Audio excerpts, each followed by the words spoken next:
what's up? Chef Sucio here, bringing you some Sucio talk.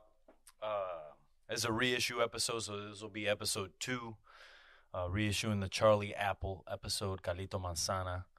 Shout out to him. And I'm going to just go ahead and read off the post that I had written when I dropped the episode back in November 26, 2020. Second podcast ever. Since then, Charlie, at that point, the restaurant at Meadowood did not exist. It burned down at that point. It was right after that happened. So super sad, you know. Charlie Appel was the preservation sous chef there. He would make the relationships with the farmers market, with the farmers at the market, would order produce from them with the intention of coming back, canning it, right? Peaches from Feather River Farm in Yuba City, things like that.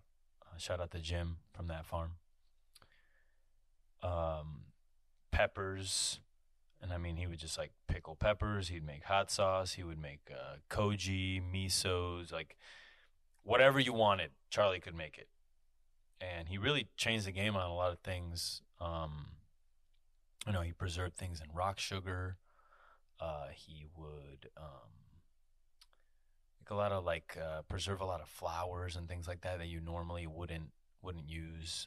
He would go forage for ginkgo nuts. I mean, just he was doing a lot, and he was one of the people that I thought about when Meadowood did burn down, because he put so much work and effort into the work that he did and into his passion, which was finding a way to not throw shit away, finding a way to go out into nature and find ingredients, bring them back to the restaurant, and then use those ingredients in dishes. It's a very tough thing to do, but Charlie was making it happen for us, At the end of the night at Meadowood, when we would order, I would, call the stations up, starting with garde manger, pastry 1, pastry 2, snack station, which was canapes, fish, meat, veg, right? We'd call all those cooks up, and you go through the order.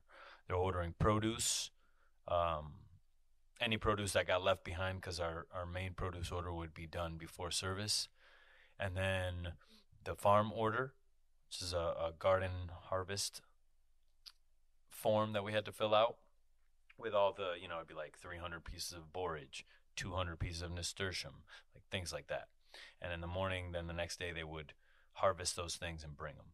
So when I first started working at Meadowood, Charlie, when I saw that garden, I was like, Charlie needs to come out here to work. And he was living at D.C. at the time. He was a chef out there.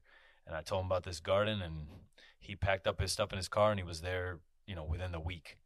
So Charlie worked at the farm for a good 2 years. And working at a culinary farm like that, I will say, is a whole nother level of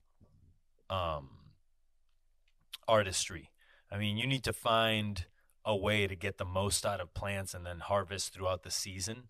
It's a little bit different than just growing, harvesting everything at once, and then sort of replanting that bed. They were coming up with systems to consistently be able to get the best produce from the farm, whether it was companion planting or crop rotation, all these things that I had no idea about. You learn it because you're there and they're telling you that they're doing this shit. I'd never done it. Charlie has done it, okay? So Charlie, super experienced, green thumb, right? Loves plants.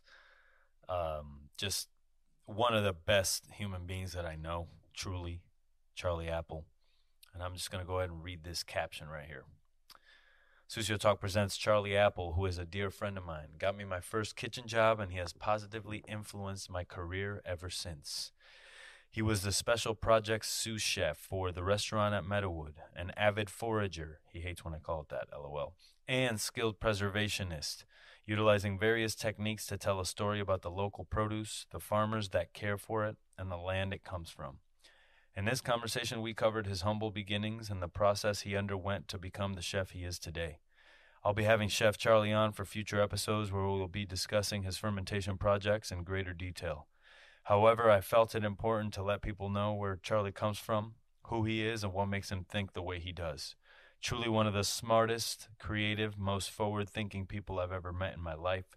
Check it out, episode 2 of Sucio Talk. Charlie Appel, the chef, the farmer. So, super excited to be able to reissue this episode. This is episode 2. All right. Before we get into that, I'm going to ask you a question that no one's probably asked you. Have you guys seen The Bear? Yes, I've seen The Bear. Okay. Seen The Bear. The show is a great show. It's a good show. Okay. Don't get me wrong. Maddie Matheson in the show. And, you know, when I first watched it, I was like, these guys like did some research, because the way he was moving, the way he was sort of prepping and showcasing that, like that comes from a little bit of experience. So I did a little bit of research to figure out where this dude went, the main actor there, to get these skills, right? So Chris Storer created the show, right? And the main character was trained by Dave Barron at Pajoli in LA. So this dude legitimately worked side by side with Dave Barron, and then he actually worked service with the team over there. So I'm very curious, those chefs over there at Pajoli, if I'd love to hear what that was like, having an actor come in and touch the mise en place and all that shit.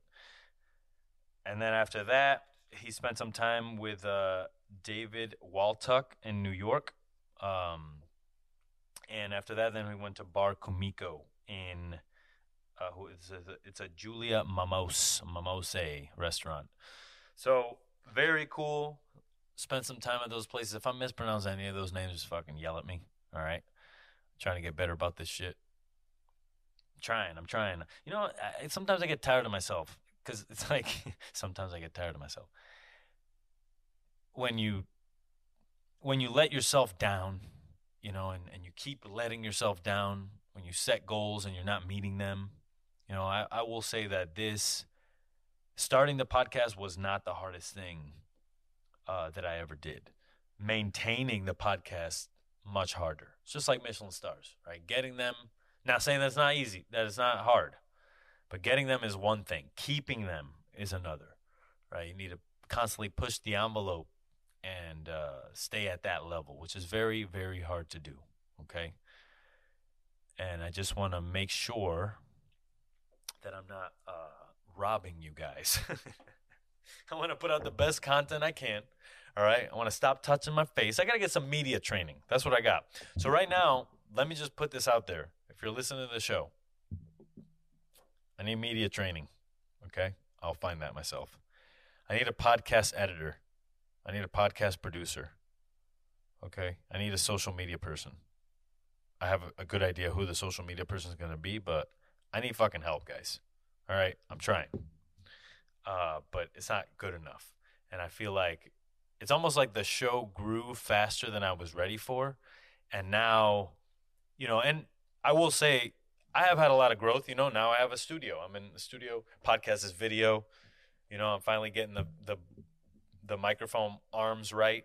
You know what I mean? So there's a lot of things going right now with this show, and I just want to keep it that way and have nothing but forward momentum. And that's definitely difficult when you're doing something that you have no idea how to do. You know what I mean? Everything is like a learning curve, and a really big learning curve. But stay patient. You know, this show will get better and better and better and better and better. You know, that's just what Davey do. So it's all good. Just reminded myself of Colby Barlow. Colby Barlow. That's his last name. I used to make fun of him because I used to say, hey, Colby, you sure set the bar low. Colby Barlow. Boom, dad joke. So with that, let's go to the episode 1. Check out The Bear on FX. very true to our industry. I think it showed the stresses of a restaurant very in the right way. So shout out to all the people that were involved with that project. Um, and just the shit they talk. You know, when they say fuck the French Laundry, fuck Noma, it's like I know those guys. I know those fucking cooks.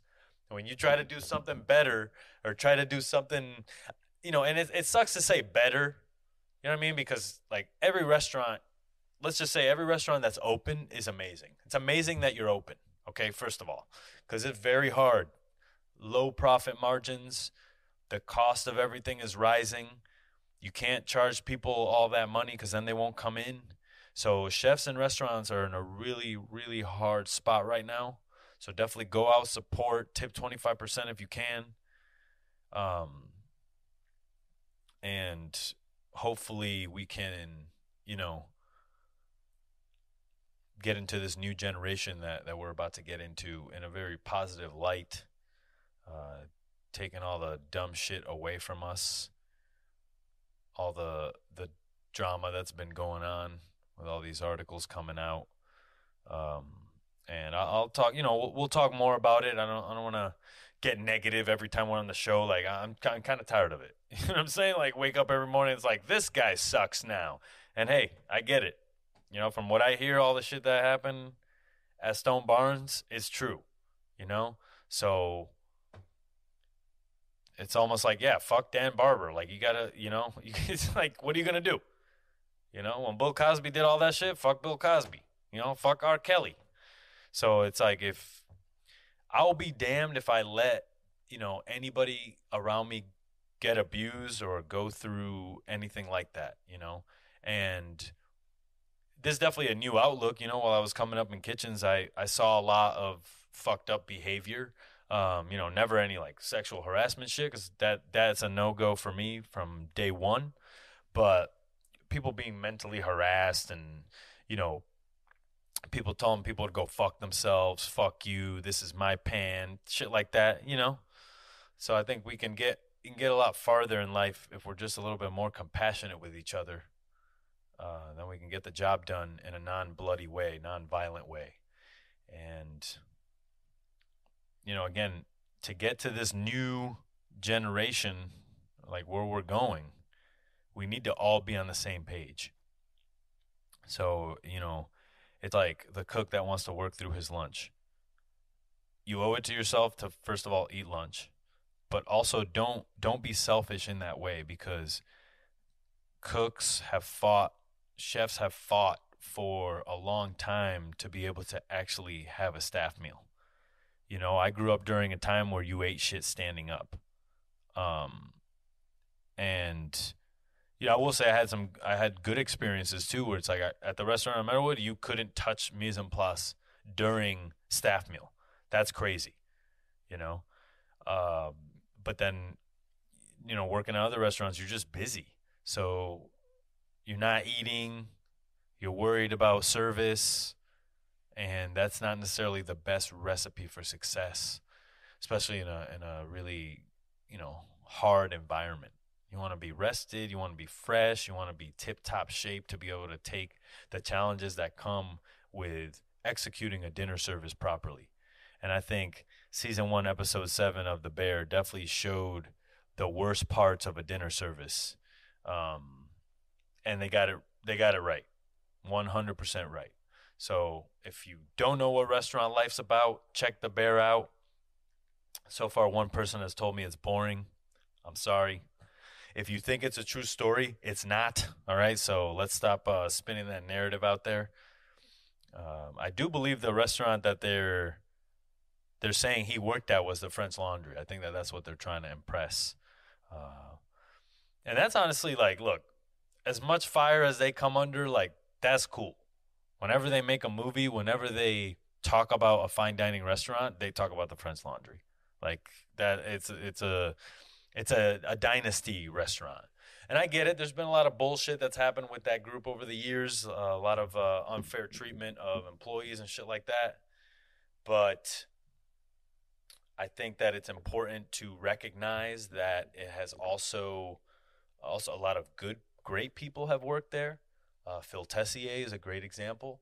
You know, people that wanted to be better, and that's why I don't think we can say and cancel fine dining. We cannot cancel fine dining because then we are canceling a sort of a higher echelon of something just due to the pure science behind the food that you're making. It's not necessarily it's better because I love a hot dog with fucking raw onions on it. You know what I mean? But also, I love a 3-star meal. You know, I love a fine dining experience. I love to be taken care of. You know, and it's a passion for the people doing it. Trust me, I know. I worked in that environment where everybody just wants to take great care of you. Everybody's passion is to be better than they were the day before and to reach their goals in their life.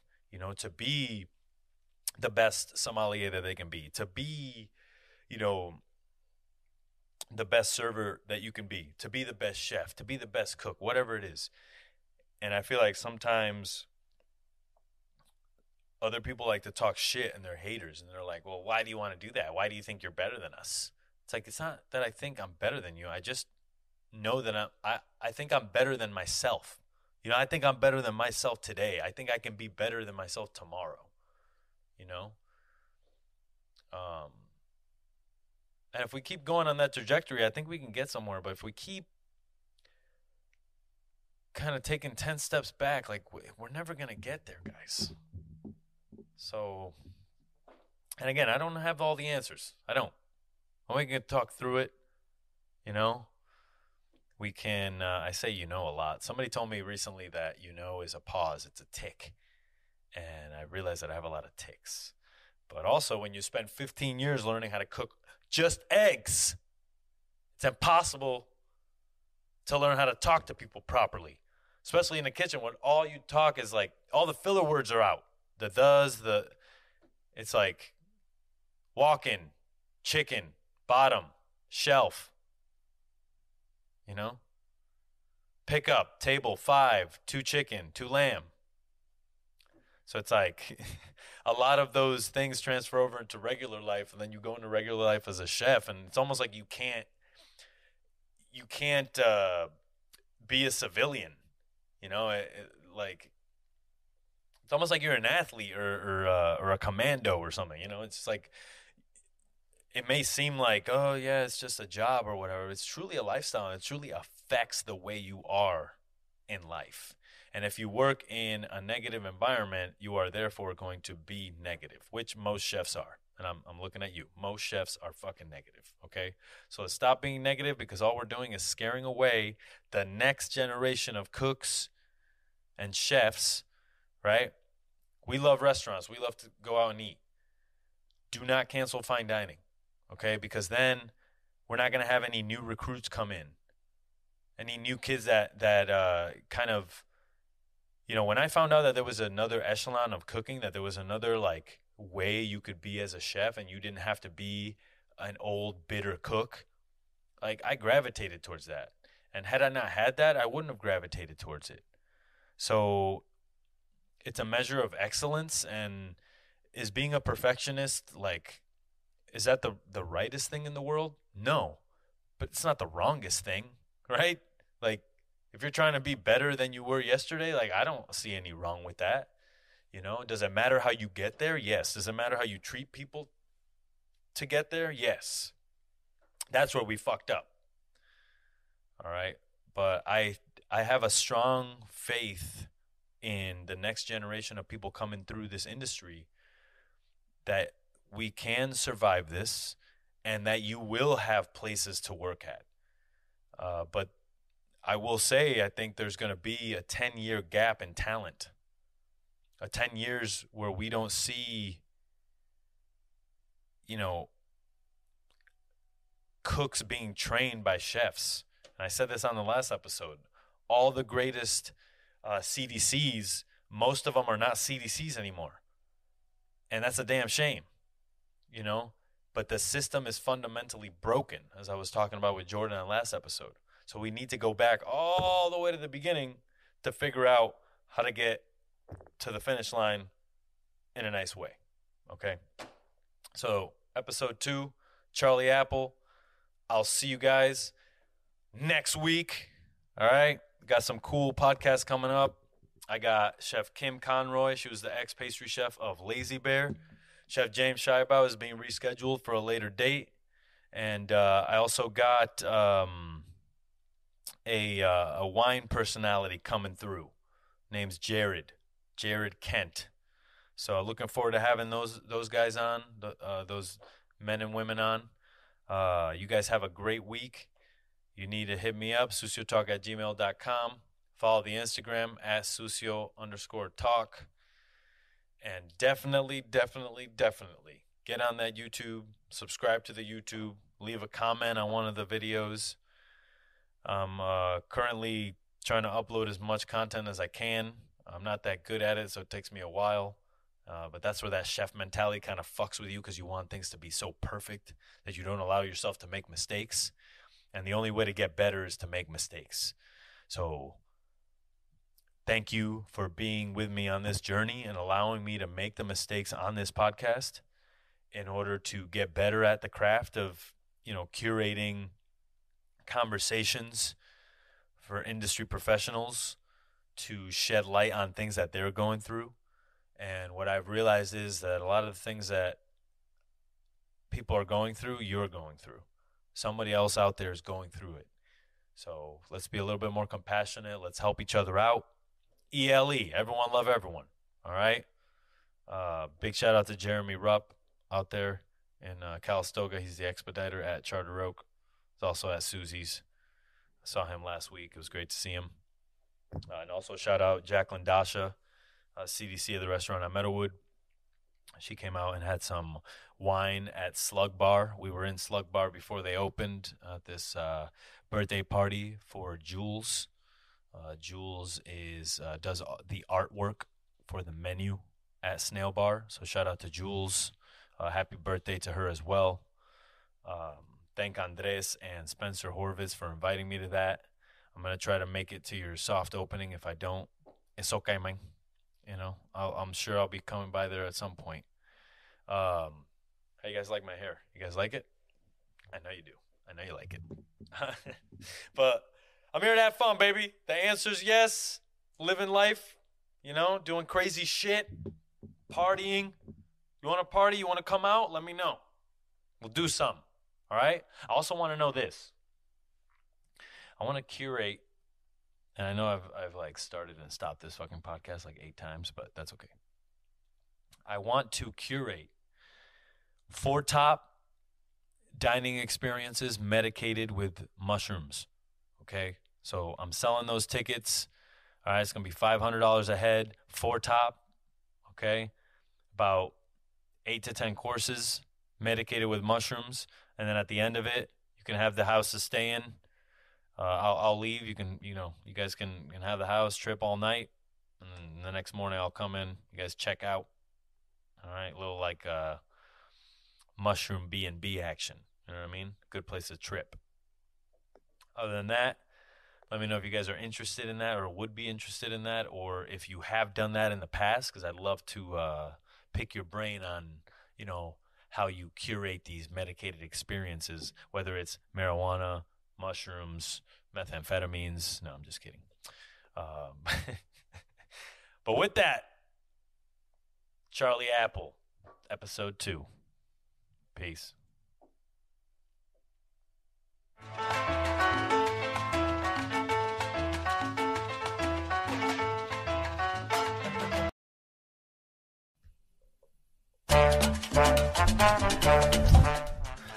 Welcome to episode 2 of Sucio Talk. I'm here with my main man, Charlie Appel, who is currently the Special Projects Sous Chef at the Restaurant At Meadowood. Ladies and gentlemen, Charlie Appel. Hello, hello. Hello, hello. Very cool. All right, so Charlie, it's probably pretty weird for you that we're doing a podcast in your home right now after so many years of you knowing me. But thank you for doing this. Appreciate that. Of course. We're sitting here drinking some red wine. Not exactly sure what we're drinking, but here we go. Some Spanish red wine. Oh, there we go. All right, some Spanish red wine. Yes, sir. So, Charlie, let's start from the beginning. Where were you born, sir? Silver Spring, Maryland. Silver Spring, Maryland, ladies and gentlemen. Yeah, man. And then where is that about? Like, I only know Baltimore. So how far away from Baltimore? Yeah, it's not really on the Baltimore side. It's okay. It's more kind of more towards D.C., that sort of area. Okay. Born there. Lived in Largo, Maryland for, I don't know, probably like 4 or 5 years. And then we moved over to Upper Marlboro, PG County, Maryland. That's where I lived my first 18 years. Hell yeah, Yes, Charlie. sir.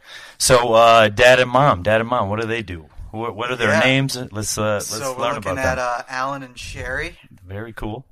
Sherry, both now, or Sherry's definitely retired now. She worked for DC Transportation, all that for a while. Dad is an author. Alan is an author. A published author. Yeah, he's written probably, I don't know, 7 or 8 published books. That's badass. Yeah, a couple more books not published. Yeah. Right now he does book reviewing for Publishers Weekly magazine. Alan Appel, the thriller guy. Oh, yeah. Fucking Put dad. the plug in there. Hell yeah. Plug it in, Dad. What up, Dad? Very Solid. cool. And then another family member that I know closely because, you guys stayed a couple days in my house is your brother. Yeah. That's Alan Appel number 3. Damn. That's my brother. 3 Alan Apples. Yeah. It's pretty badass. He's the third. Another, we call him Audie. This is his name because my sister could not pronounce it when she was young, so she gave him the name that he will now have. He's like 54. We're still calling him Audie, so that's not changing. Audie spelled how? Audia. All right. Or All right. Oddy. All right. Depending. That's cool. He kind of mixes it up. You know? At least you have a spelling for it. Yeah. Because most nicknames, I'm like, how you spell that? You're like, I don't know. Yeah. You got to write that shit on a Christmas card. We don't know him as Alan. That's awesome. That's awesome. Yeah. All right. So you grew up going to school there, everything like that. And then when did you pique your interest in cooking? When did that happen for you? Probably around 14, 13. My dad was, I remember one of the first things I remember him ever making was pasta carbonara. Really? Yeah, and that shit was like, blew my socks off. Had never seen anything like that. And just like the fact that like, you like pull the pasta off and like, finish it with the egg yolk so it gets all that like luxurious, like, when you're 13, that's not really in your world of any, you have no idea like that is in food. And there's some skill in that too. Yeah. That's one of those things for staff meal, it could easily be fucked up. Oh, yeah. You know what I'm saying? Oh, yeah. And and it was just really cool seeing that. And then, when you're like that age, you're like trying to figure out something that you like. And, started cooking for the family a lot for dinner. And then. What sort of things were you cooking? Just like, your standard, 4, I had a sister, so stuff that 4 people could eat, I'd make, like roast chicken and rice or like roast pork shoulder or like, that's pretty badass. Kid that young cooking, like that. That's the shit you learn. Family dinner. That's all right. That's the stuff you learn when you're, at least that's the stuff that my dad taught me. Cause that's the stuff you cook with you your whole life.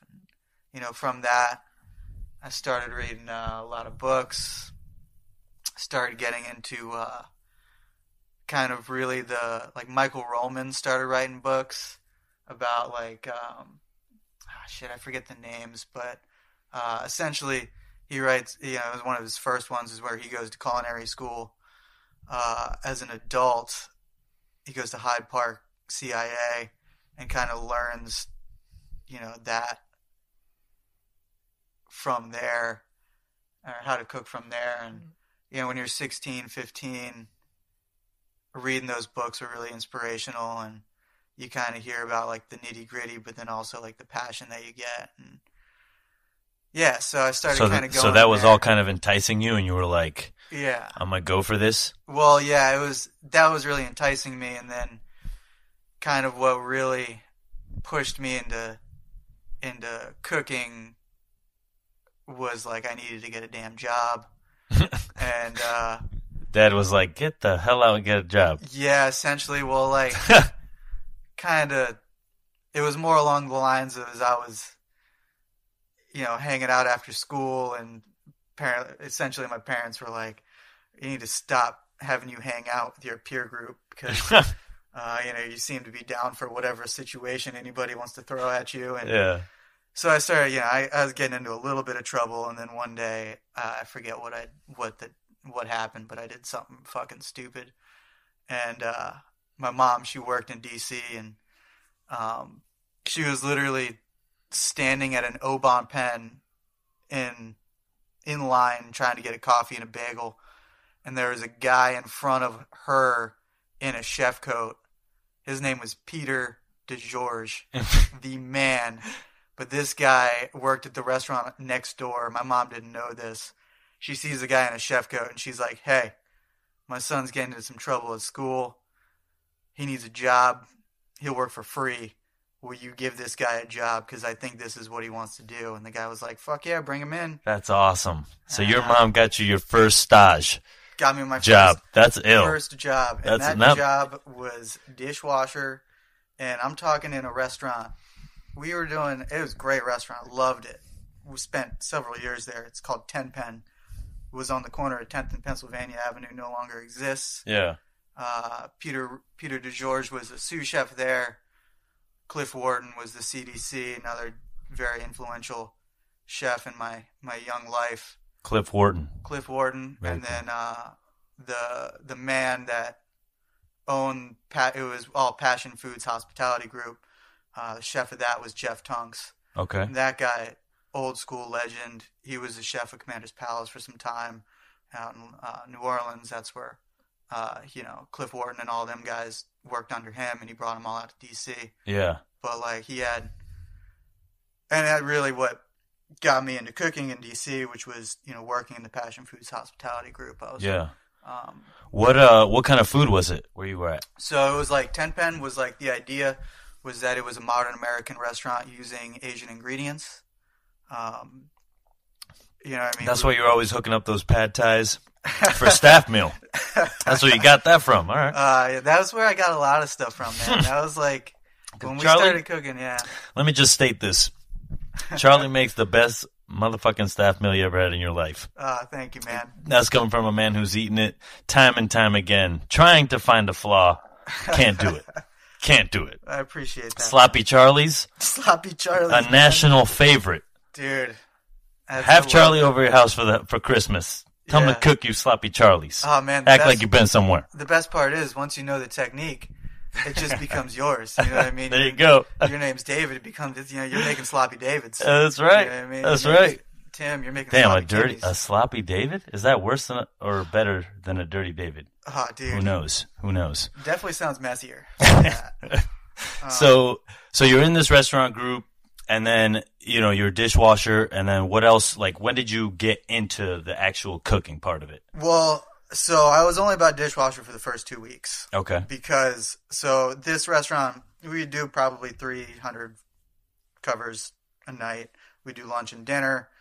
Lunch service in D.C. is huge because you got all the people from, Congress and Capitol Hill and stuff coming out, and they want to eat quick. Yeah. So we definitely do numbers.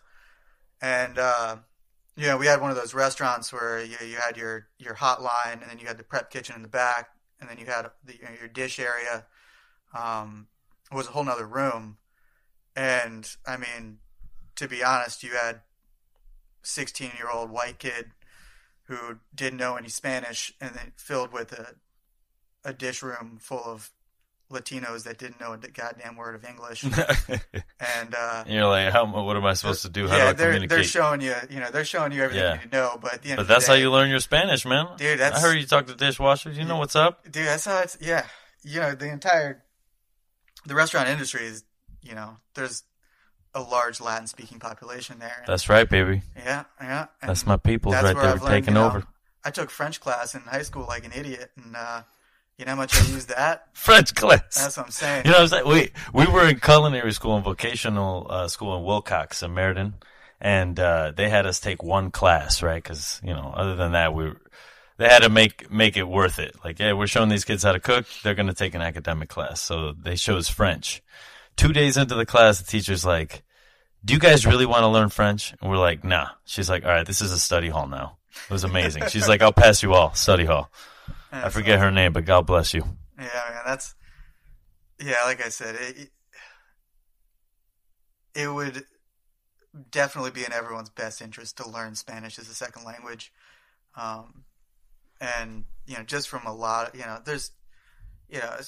we live in California, and even not in California, I mean, there's a huge population that you're speaking here. And if you want to go to a restaurant and not sound like an idiot, you know, learn a little bit of Spanish. Oh, for sure. I don't know how many French restaurants I'm going to get, you know, my lunch, but I tell you, I go to, you know, taquerias, and some of the best restaurants here in Napa are Spanish restaurants. Oh, that's right. My favorites. What are some of the favorites? What do you got?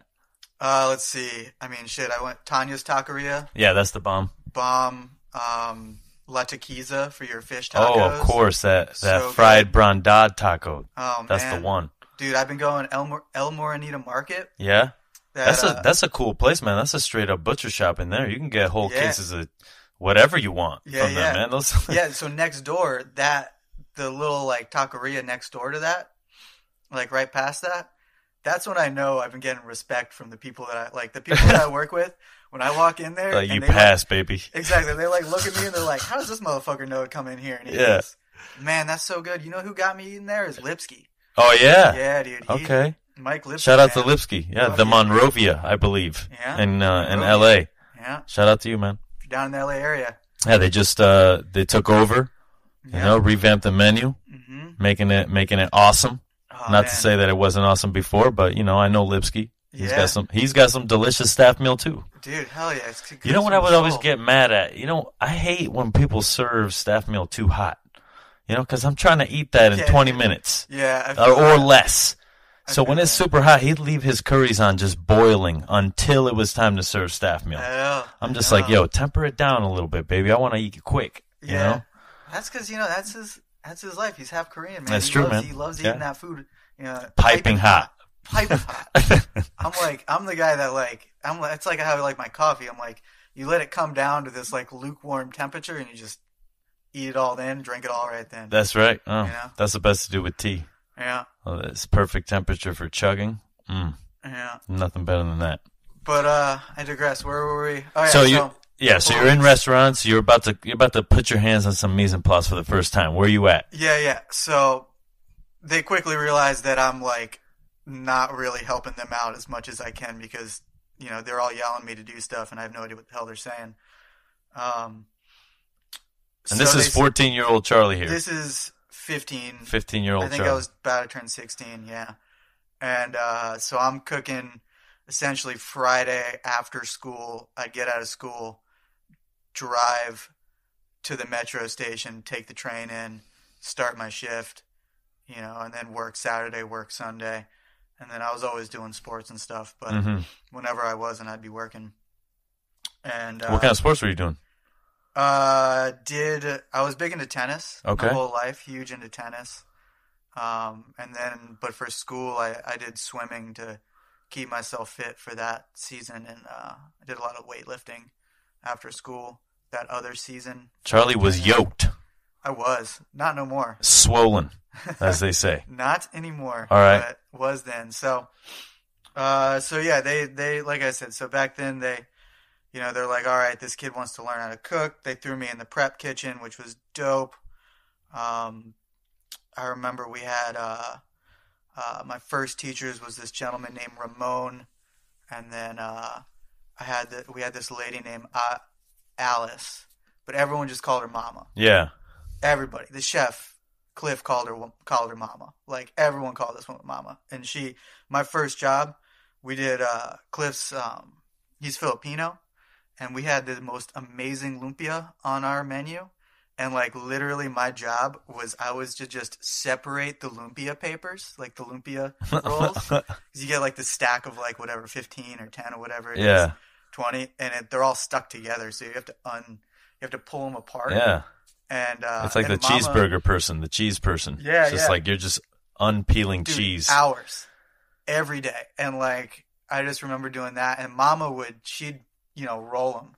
They'd teach me how to make the stuffing, the filling or whatever, and then, that, from there I'd still be only allowed to separate the lumpia, and then she'd make them, and then, she'd try and show me, and I wouldn't know. They'd be looking like some fucked up joints. They weren't even at all. But they're you're revoked from doing this, sir. I know. So I just did lumpia, and then they started letting me mix the kimchi. I remember the biggest or like the first like aha moment I ever had of like me doing some dumbass shit in a restaurant was like, because we'd make mad kimchi, and it would be in like the big old Lexans. Yeah. Right? Like the deep ones. Yeah. And I'd be mixing it, they give me the recipe, and it's like, it's kimchi, so you're just like, mixing it all together, weighing stuff out. Yeah. And I remember just like, it's my first job, so the other stupid tasks they had me doing, I was nicking my hands the whole time. And I'm like mixing the kimchi, and I look over at my chef, and I'm like, man, mixing this kimchi really fucking hurts my hands with all these little scratches on them. And he goes, Charlie, why don't you just wear gloves? And I was like, yeah. That's funny. I guess that's something I could be doing. I'm a dumbass over here mixing Well, I mean, those moments is what teaches us. So thank piss. that chef. Hell yeah. Wear some gloves, baby.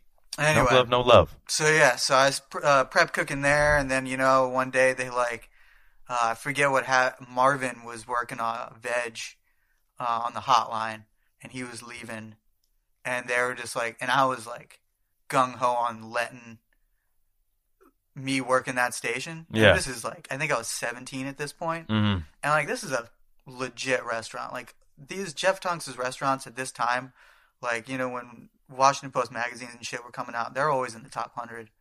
So like, Marvin was like, he was down for me to learn, and he would pull me aside and like teach me here and there, what he's doing. Cause like, it was essentially, the station was 2 fryers and 2 woks. And you're essentially putting up the veg for both sides, your grill and your saute. And so I'm over here, he's teaching me. All right, go ahead. So at this point, like I said, Marvin's teaching me how to do it. The boss man is like, fuck this guy, he's definitely not working this station. And then I don't know what convinced him, but he pulled me aside one day and he was like, look, I think it was, also we were going into summer break. So I was able to work, full time. And he was just like, look, man, I should not let you do this.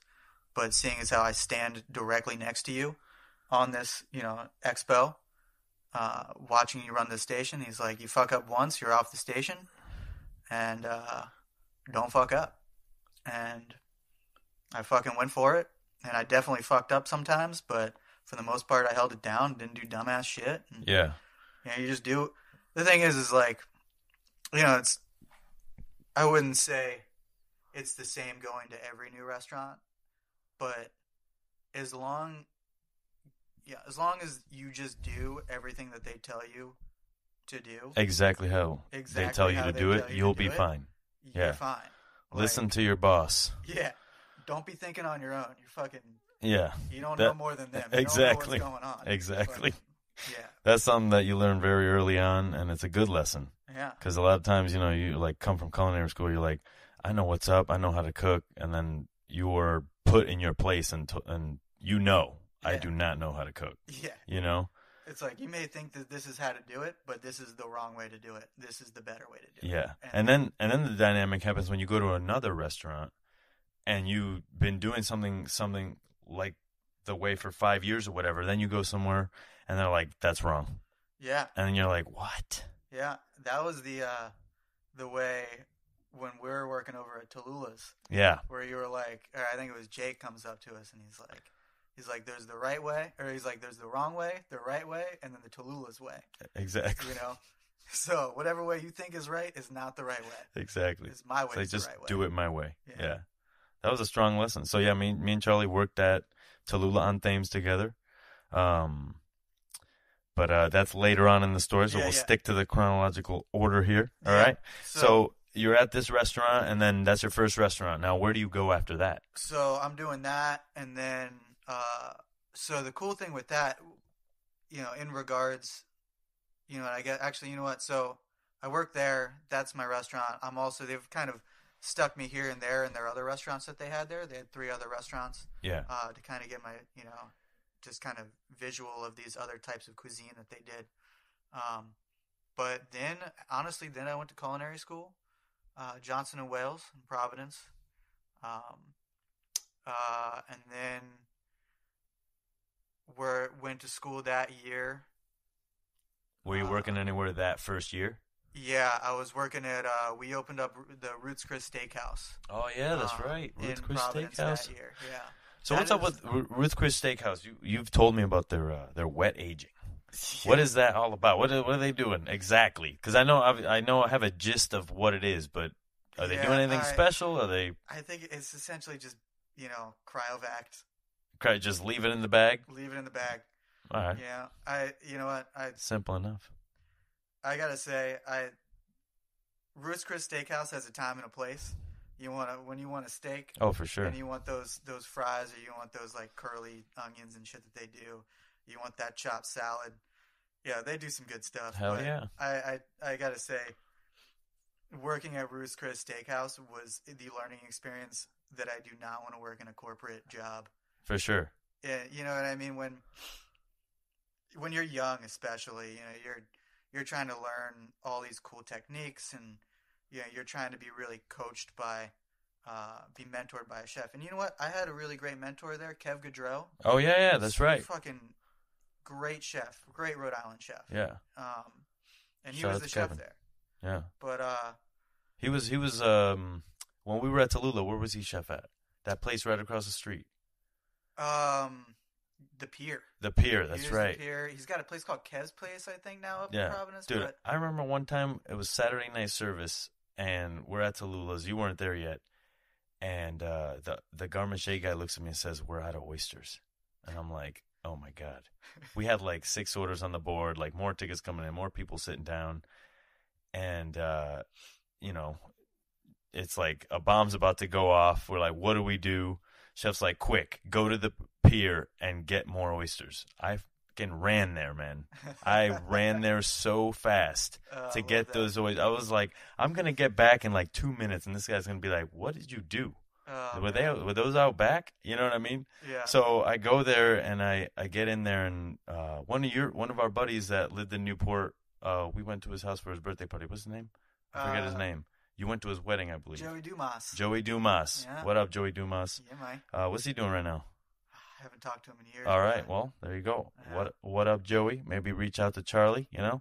We miss you. Hear from you, man. Yeah. And congratulations on his wedding, which was a long time ago now, but I haven't seen him, so it's okay. Yeah. So at that point, I run in there. Joey Dumas is like, "Oh yeah, here you go," and I go in the walk-in, and they have tanks. They got like running tanks, and they got lobsters and crab, and I'm like, this is nuts. I'd never worked in a restaurant like that, so I'd never seen something like that. And I was like, this is amazing. Yeah. This is like those places that do 4,000 covers that I've never worked in restaurants like that. I know they exist. Yeah. It's like, God bless whoever works in there. Yeah. You know what I mean? That's a hard ass job. Just getting cooking in general is hard, but when you're doing like more than 1,000 covers, like, we do 400, and I'm like, this is crazy. Yeah. I can just only imagine. It's just another, For sure. Yeah, and the way that's run, it's crazy. Yeah. So Ruth Chris Steakhouse, he was the chef there. Yeah, he taught me a lot, but my biggest problem was like, because it was, such a huge, there was 100 Ruth's Chris's in the state, or in the country at the time, and they were planning on opening up another 100 or something. And you'd get like, this so and so chef, the regional chef, or the vice regional chef, and it's just all these guys that roll in suits, Yeah. and like just bust your balls and then just walk out. And you're like, what the fuck just happened here? Like, Yeah, this guy's not here all day. I don't even know him. Yeah, why is this guy coming in and hassle me because he thinks that my mise en place is fucked up when it's absolutely not. Yeah. And like, I don't know.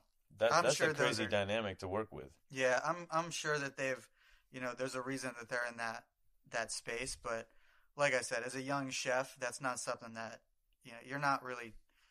That's not constructive education. Yeah, you're not. Right, when you're 19, you're not there to learn about SOPs. Yeah. You know what I mean? I feel like procedures. Like the best way to train a cook or like a chef is like the definitive difference between right and wrong. Mm-hmm. And like sometimes that can get convoluted depending on how many sous chefs or managers there are, and that can ultimately lead to some negative energy in the kitchen. You know what I'm saying? Yeah, sure. And I had some fun there. I had some good times. Yeah, man. But, you're young. You're just line cooking, going out in Providence, Rhode Island every night. Crushing. That's one of those things you just crush. Yeah. Every day you're like, you just get your ass whooped. And then you go out, get some beers. And the whole time, I was going to Johnson and Wales full time too. So I'm like, that's right. I'm working 50 hours a week at Ruth's Chris Steakhouse, and then we'd have class from 7 in the morning till 1 in the afternoon, and then I'd fucking go home, get on, change, get on a bus, go into Providence, work until, 1 o'clock in the morning. Yeah. Come home, party. Yeah, hours. I mean, hey, you're in college, baby. You're in college, you're young, you can do it, and then wake up, sleep a couple hours, wake up, start it all again. Yeah. Sleep deprivation. Yeah, something me and Tyler was talking about. Yeah, I was listening to that shit. It's your training. Yeah. That's so awesome. I did that my first year, and then I went back to DC, and that was cool because I worked. At that point, I went back, and they threw me on hotline, saute, dinner service at Acadiana, which was their Louisiana style fish house within the Passion Fruits group, hospitality group, and that was literally the hardest station in the entire company to work. Yeah. And I'm 19 working that, and it's like I worked dinner service there, and I was the tournade for their other 3 restaurants at the time for the lunch service. So you went somewhere different to work every day. Yeah, depending on where they needed you. Yeah, so every time they'd give somebody 2 weeks off vacation, I'd go work their station for 2 weeks. Okay. And it was in the daytime, so it didn't switch every day. No, every 2 weeks it switched. Because that'd be confusing, motherfucker. Show up to the wrong, it was rough, to the wrong restaurant. And it was cool though, is because so they're all the way that it was. At the time the restaurants were set up was they were all within walking distance. So you'd 8:30 you'd start your lunch shift. At, say I'd go work at Saba, another restaurant they had, another great restaurant. It was Latin American. I go to Saba, work 8:30 in the morning till 3 o'clock in the afternoon, crush lunch, walk over to Acadiana, 3 or 4 blocks away, clock in at 3:30, close at 1:30 or however it would be. Yeah. Get on the train, take that, because I was living at my parents still in PG, take that back down to Suitland, because that's where that was my stop. Green Line, Suitland. I fell asleep on that train so many nights. Woke up on Branch Avenue with just the conductor being like, "Hey, get the fuck out of here. This is the last train. You got to trying to get a taxi back to Suitland at 3 in the morning." How far away is that? I mean, it was just a stop, but it's it's a 20-minute cab ride. Yeah. At with no 2 o'clock, 3 o'clock in the morning. Well, that's cell phones. They had cell phones then. Yeah. It was about but there was 4 years in then. At that point. Yeah, that's right. That was you going outside to a taxi and being like, "Can you take me to Suitland?" And that taxi driver saying no and driving away. Yeah, exactly. You know what I mean? Or being like, "I don't know how to get there, man. I don't want to fucking deal with that." Yeah, printing some MapQuest. But so I did that. I worked for that restaurant group, and that was dope, man. Because they all had. The cool thing about it was they all had the same relative ingredients in terms of proteins, but all of the other things, all of everything else was so dynamic and all the other preparations, which was cool because, like, you know, if you ran out of tuna at one restaurant, you call up the other restaurant and send little Charlie over there, go pick up all the tuna you need, and you'd be okay with that service. You know what I mean? So it was very helpful. But I mean, like That's I said, pretty cool, man. Yeah, they had Saba, which was Latin American. Tenpen, you know, showed me Asian ingredients. Acadiana, that was the Louisiana style.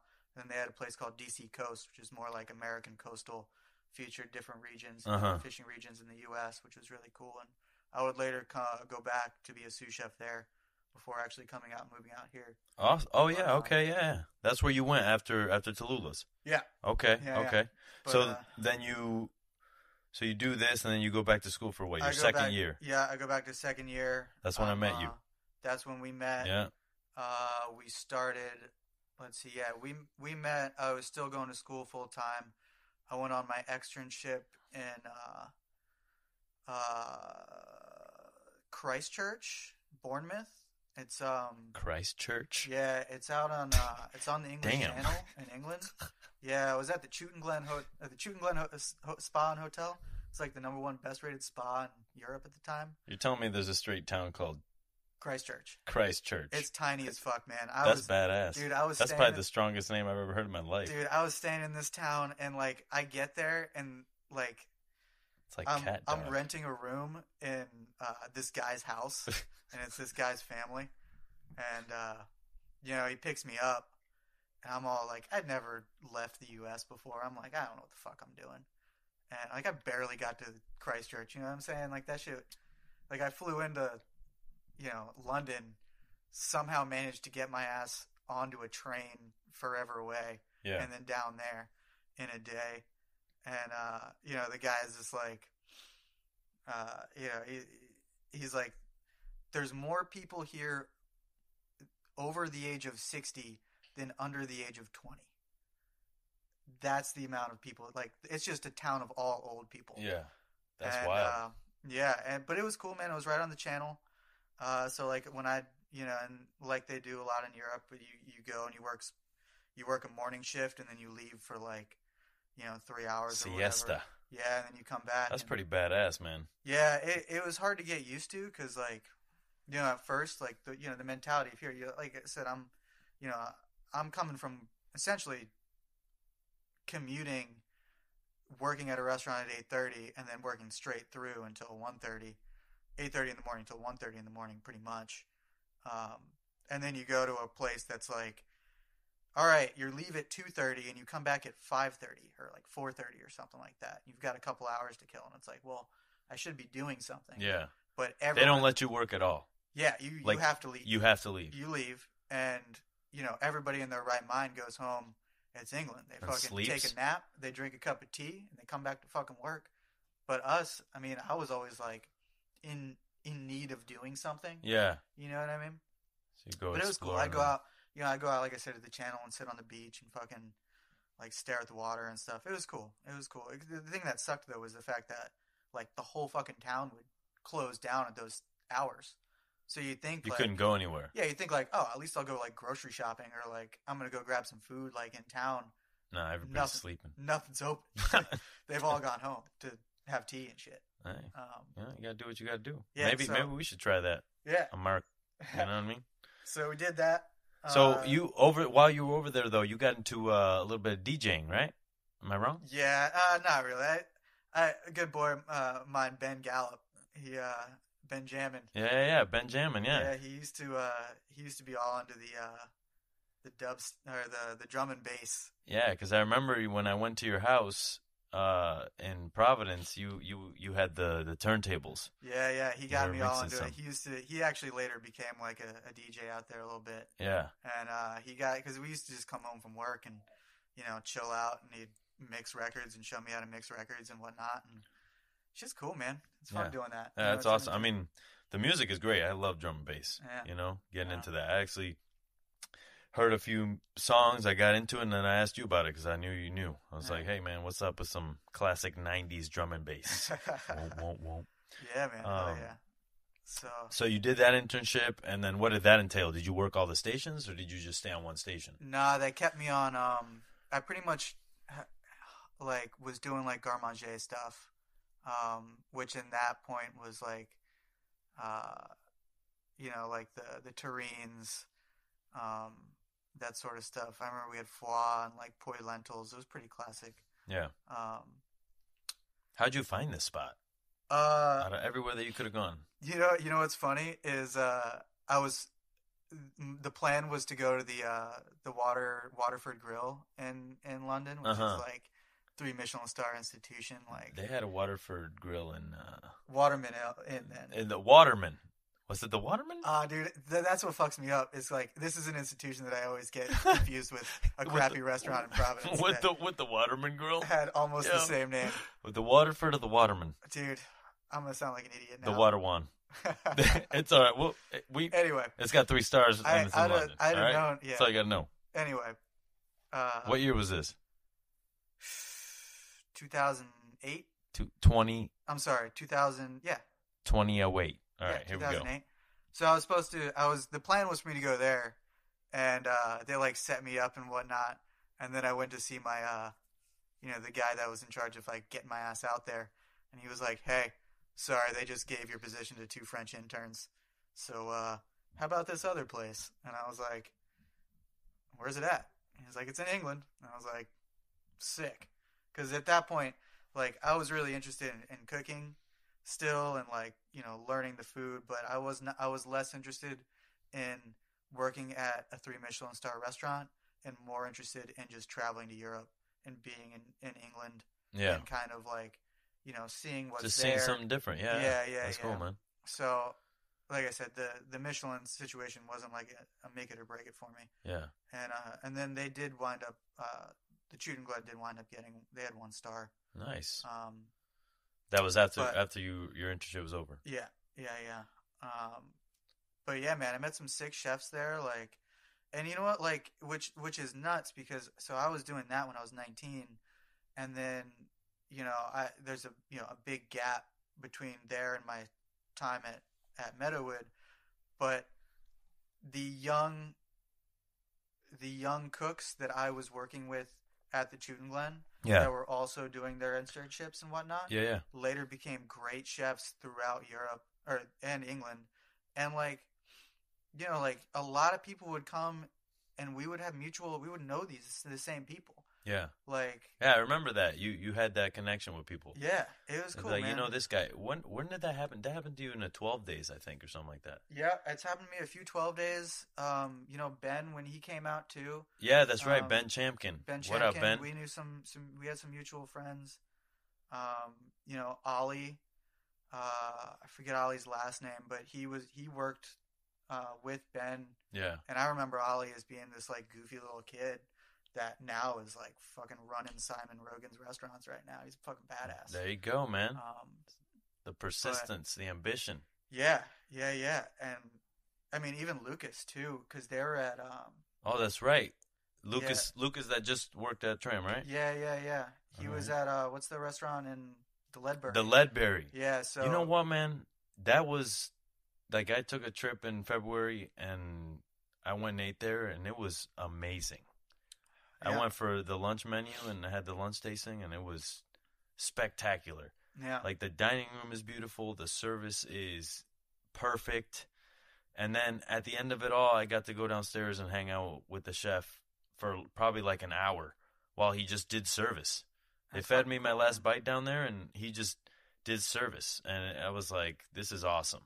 And he walked me through everything, and like I got to meet all the cooks, and he was like, video it, like take pictures, whatever you want, and like that was an awesome experience. That's a cool, man. That's what's great about the restaurant industry, man. Is if you're a cook here and you're a cook there, we'll take each other under each other's wing. Like, yeah, man. You want to see what we're doing in the kitchen. You want to see what we're doing in the restaurant. What are you doing after this? You want to go get drinks? Yeah, like exactly. What are you doing tomorrow? Come go eat at these restaurants. It's a tight knit community. Yeah, man. That is quick to make you family. Exactly. Like within a week, if you act right, if you push, if you work hard, you're pretty much in. Yeah. You know. Yeah. And that's where because we knew Lucas he and I had a mutual friend, Matthew Hewlett, who was, when I was at Shooting Glen, he was on Fish, and he was just a fucking gangster cook, and he was young. Yeah. And he wound up being, like, he wound up going to the Fat Duck and being the sous, and I think the executive sous, and then he went to Ledbury and was the executive sous at Ledbury. Yeah. Dude crushes. But, like, same deal. This guy comes from the Czech Republic, and he's like, hey, do you know Matt Hewlett? And I was like, fucking yeah, I do. And he's like, he was my chef, whooping my ass every day at the Ledbury. And I was like, oh shit. That's crazy, man. Yeah. Yeah. Legacy. Yeah, Once again, man. That's all fuck, it is. Dude. It's cool, dude. Yeah. So then, you know. So I come back. Yeah. Yeah, I come back to college because I'm getting, I got a bachelor's degree at Johnson & Wales, it's a 4-year degree. So I come back. I'm going to school, same deal, but I still need to get a job. Because, like I said, I was telling you earlier, I was really into tennis. Yeah. And, like, the idea at a young age was that I was to get a tennis scholarship, and that is what would allow me to go to a university. To university, you know what I mean? Like, you can't just, they're expensive. Like, yeah, they're really expensive, man. Yeah. And I definitely had academic scholarship with that as well, because, you'll find, there's a lot of people out there willing to give you money if you write essays. Yeah. You know what I mean? Like James Beard Foundation, that's things right. like that. Like if you're young and you're trying to get like $500, $1,000, like that's a big amount of money for like a quarter, you know what I mean, or trimester, yeah. whatever you're going to do.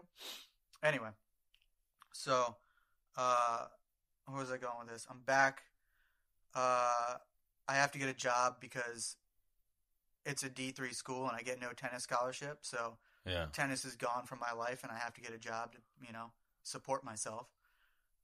So I link up with Kev Gaudreau, same guy, links me up with his previous restaurant that he left to go work at Ruth's Chris Steakhouse, which is Trattoria Simpatico. Trattoria Simpatico. Fuck yeah. Legendary. Yeah. Jamestown, Rhode Island. Head chef Chris Karuba. Karuba? Chris Farrell. Chris Farrell? Dude, those guys are legends. Legends. Dude, they taught me so damn much.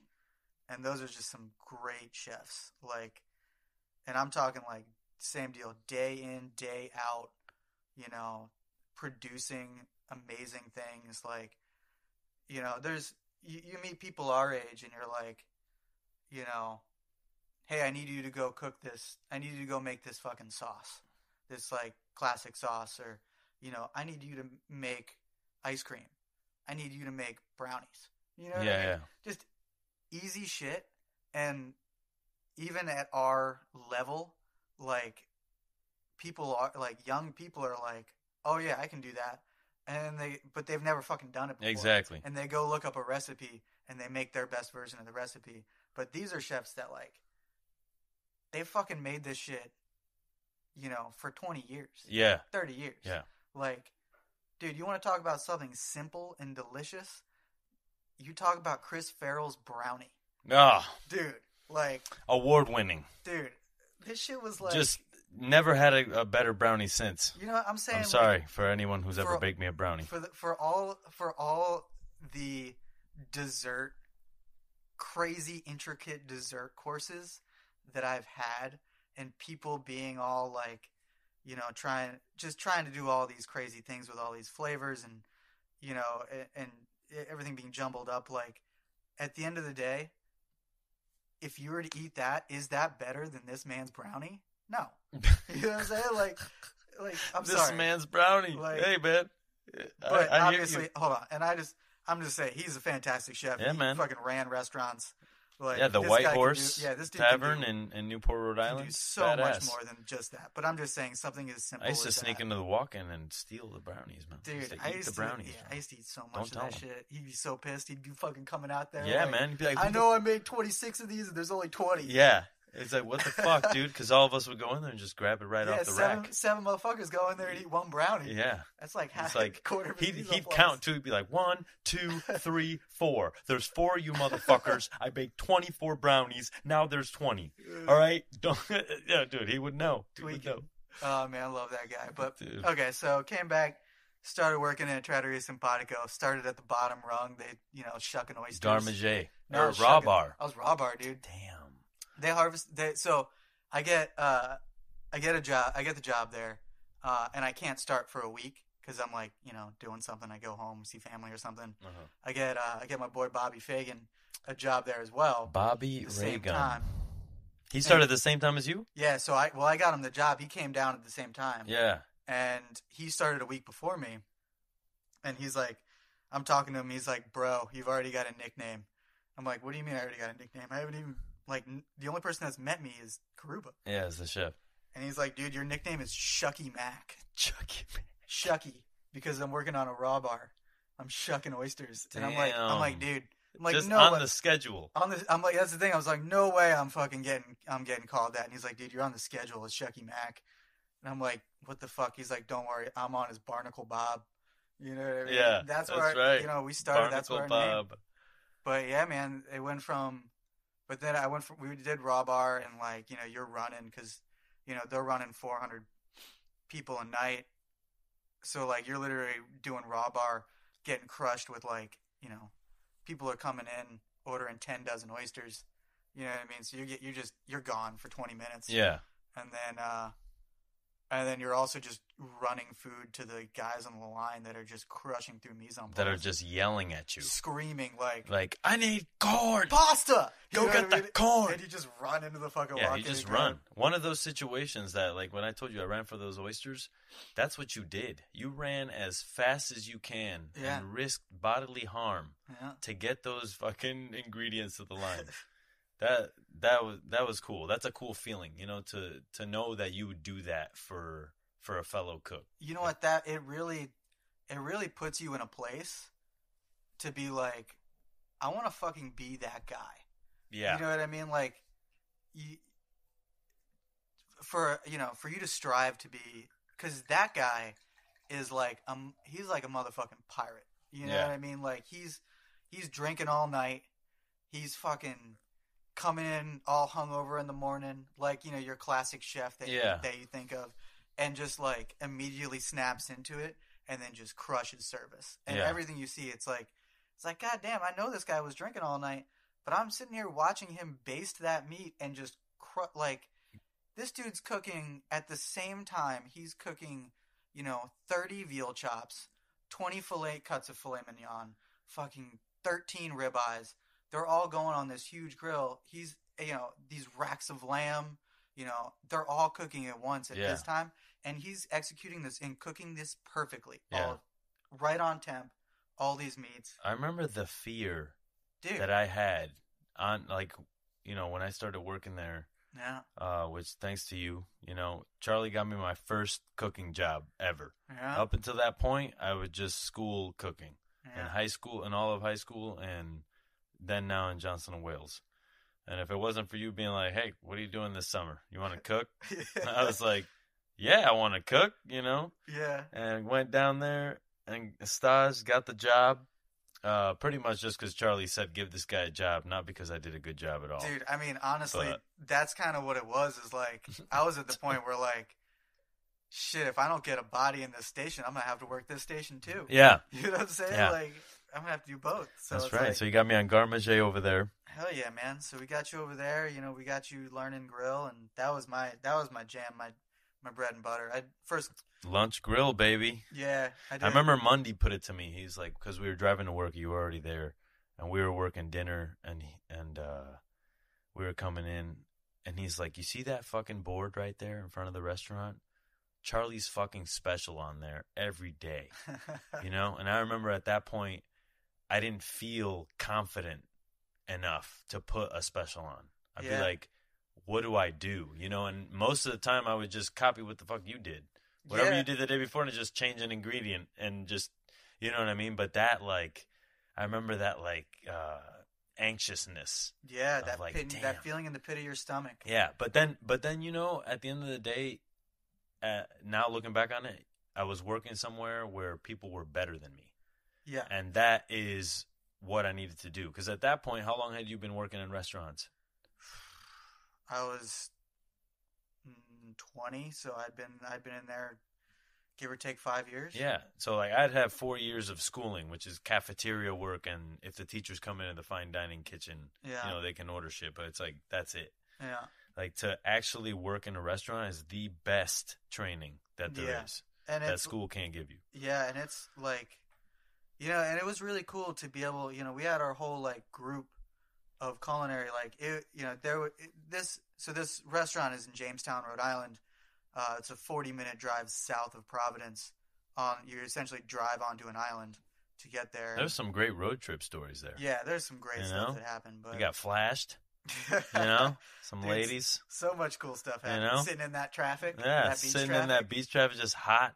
Yeah. Just, But like, so we had a crew. It was at one time there was probably six or seven guys. Yeah, 6 Johnson and Wales guys. Yeah, that were going down there at one time, and they're all our friends. Yeah, Andrew Marsilio. Bobby. Shout out to Andrew. He was last time I saw him, I went to eat at the restaurant he was at in Westport, Connecticut, I believe. Yeah. A Walrus and Carpenter. Yeah. Is bomb. Yeah. And then what is Bobby doing right now? He's in Boston. Yeah, Bobby's in Boston now. He's working with he's like doing a bunch of management with the like the Tate bakery situation. Yeah. He's running like, I don't know, like 7 bakeries or some shit. Yeah, like man. Breakfast spots. But yeah, man, it was cool. We had Dusty coming down there. That's right, Costa Dustin. at one point. Who was Karuba's brother. Yeah. The chef's brother. Yeah. Chilling with us. And, but dude, it was so cool to be on, like, because that's the thing is, when you're coming up with these specials, like, Karuba would work with these farms in Jamestown. Farmer Jen. Remember Farmer Jen. She's sexiest farmer I've ever seen in my life. Just hot. Back before I even knew what hot was. Dude. I was just like, I don't know what I feel for this woman, but I feel it. Farmer chicks, man. And she'd come in with her fucking. I remember those cayenne peppers that she brought in. Yeah, dude. Yeah. So they bring in cayenne peppers to the restaurant, and I make the mistake. I had cut myself a handlebar mustache because I was doing that event with Chef Jake. Because I had both jobs that summer. I was working at Chef Jake's Tallulah on Thames. That was before Charlie got there, and we were both working at the Trap. Yeah. And fucking. We had that strawberry cayenne jam. Yeah. That pepper jelly. Yeah. So she brings the cayennes, and I'm like, oh, sick. So I work with them. I'm like, man, this is such beautiful peppers. And then I fucking just rub my mustache one time, not even 2 times, just one time, just the mustache though. And so I had a handlebar, so it was only this one outline on around my fucking mouth. This is while you're working lunch. Yeah, service. I'm working lunch service, and I'm like, Charlie, I need you to take over right now. So I literally pour milk into a bowl and sit out back and put my face in that bowl. You chopped some cucumbers up too and put that in the bowl. Oh, too. That's right. It was like a bowl of milk with cucumbers in it, and you just dipped your face in it. I dipped my face in it, and I was sitting out back for like 20 minutes with my face dipped in there. I was just getting my ass whooped. I'm telling you what, it was the best feeling because those peppers were so hot, man. Well, now you guys know what to do out there. Yeah, you get cucumbers, chop them up, put them in some milk, put your face in it. Yeah. Or any other part that's affected by the pepperness that is cayenne peppers. All right? Yeah, man. Farmer Jen, delicious peppers. Delicious produce all around. I thought that was cool, man. I thought that was the best part about working there. I mean, that's what started really the kind of just understanding, having a closely knit farm, literally like this island, I don't know, it's like 3 miles wide and 7 miles long. It's small. Yeah, it's tiny. So like you got a farm on there that's bringing this restaurant. There's not many restaurants on this island either. There's 3. Yeah. And it's just really cool to be, and that's where, we're talking about specials and stuff. Like I wasn't there thinking up all these crazy things. It was like, what did Farmer Jen bring? And just what's in the walk-in. Yeah. We walk in the walk-in. What do we need to get what do we have a lot of? Shit, we got all these cayennes. Let's do something with them. We got all this watermelon. Let's do something with them. We got all these tomatoes. Let's do something with them.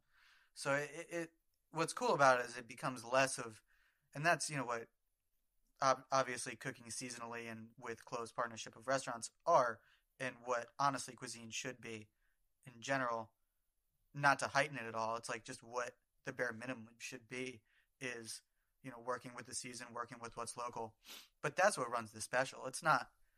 I mean, the chef obviously tweaks it and adds a value to it that a normal person at home could not do. Yeah. Which is why people come to a restaurant. But, I mean, exhibiting what, you know, for me to make a special that day or plan it for 2 or 3 days in advance, say a week in advance, like, that's a week's time, right? Yeah. This farmer grew these peppers. You know, she bought the seeds in fucking February. Yeah. Planted them in, you know, started seeding them in March, Hoping. April, hoping That you at buy those them. things, you know, weeded it, killed the gophers that's around it. Like, this person's been looking at this damn pepper for 5 months before it comes to me. Yeah. You know what I'm saying? Like, that's, you know, that's the beauty. That's what you're trying to exhibit is, I mean, in my opinion. But yeah, man, that's what was so cool about having all of us that young there. Is just, Yeah, because we were all hungry, man. We all wanted it. Yeah. And we were working in a place where we reinvigorated Karuba and Farrell. Yeah. You know, and they were like, just like, they were down. Yeah, they were like, want? dude, I'll you order. guys want it? Let's fucking do it. Yeah. Like, it was amazing. It was amazing. And, plus, the crushing day to day. Yeah, man, it was Dude. busy, dude. I remember we prepped 22 gallons of stuff, and you know, buy the 4 or 5 containers. Dude, I remember we come back, it's gone. Dude, I remember. You're like, what happened? I remember we would make, because you know it's New England, so we're making clam chowder. Oh yeah. And to me, this clam chowder is still better than any other clam chowder I've had anywhere. That's right, baby. I'm saying that. Mm-hmm. And but we would make this shit in the 10-gallon batch, right? I'm talking about a rondeau that fits That's 6 right. burners. You remember That's what we made that. remember that day Nick Handy made 2 5-gallon buckets of chowder, and then someone came to the back door and said, "Hey, can I buy 2 5-gallon buckets of clam chowder?" He had like a party going on or something like that. And he had to make. He was like, "Yeah, I'll sell you." I mean, it wasn't even him; it was a chef. But of course, he's chef's like, gonna sell it to him. You know how much money that is? All right, now you got to make this thing that you just spent 4 hours making again. You got to cut all the potatoes. you got to cut all the bacon. Shuck all the corn. Dude, it was like, I felt so bad for him. It was like the time he picked up that case of potatoes that just gave out. And all the potatoes just rolled on the floor. He looked up in the sky. He was like, "Where? What? What did I do to deserve this?" You didn't do anything, Nick. It's the name of the game. It's the name of the game. Everything that can go wrong will go wrong at any point in time. But you know, at the end of the day, that guy got his chowder. That guy's people got their chowder. You're damn right they and got their everyone chowder. at that damn restaurant got their chowder too. Thank God Nick Handy was there.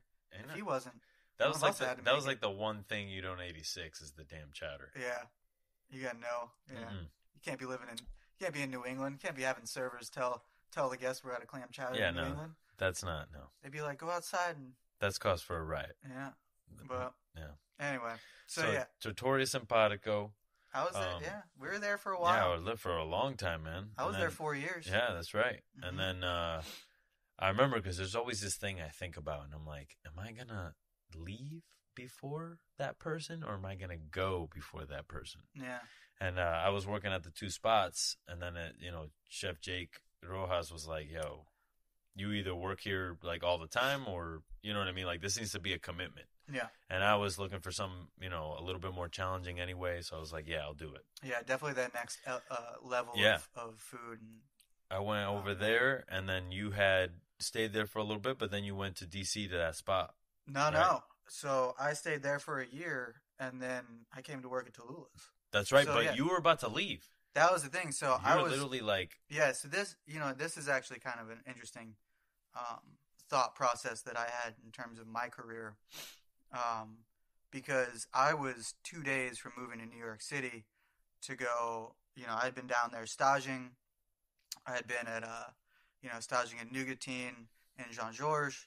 We had a mutual friend working there. Smithers. No, O'Hara. And then who's now a sous at the laundry. Yeah. And then, so he got me in there in stages. I was at Charlie Palmer Oriole with Smitty. They offered me a job. That's when Tom was down there working at EMP. Okay. And, what really got me was, so I was literally 2 days from moving there. Like, I was packed up. I had staged. I was going to move there and work at one of those restaurants. And, what got me was it was restaurant week.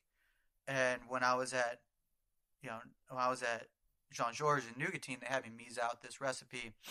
That's like a classic recipe of theirs where it's like a miso butter situation that's like sheeted out, and then they lay it onto salmon, and then they broil that.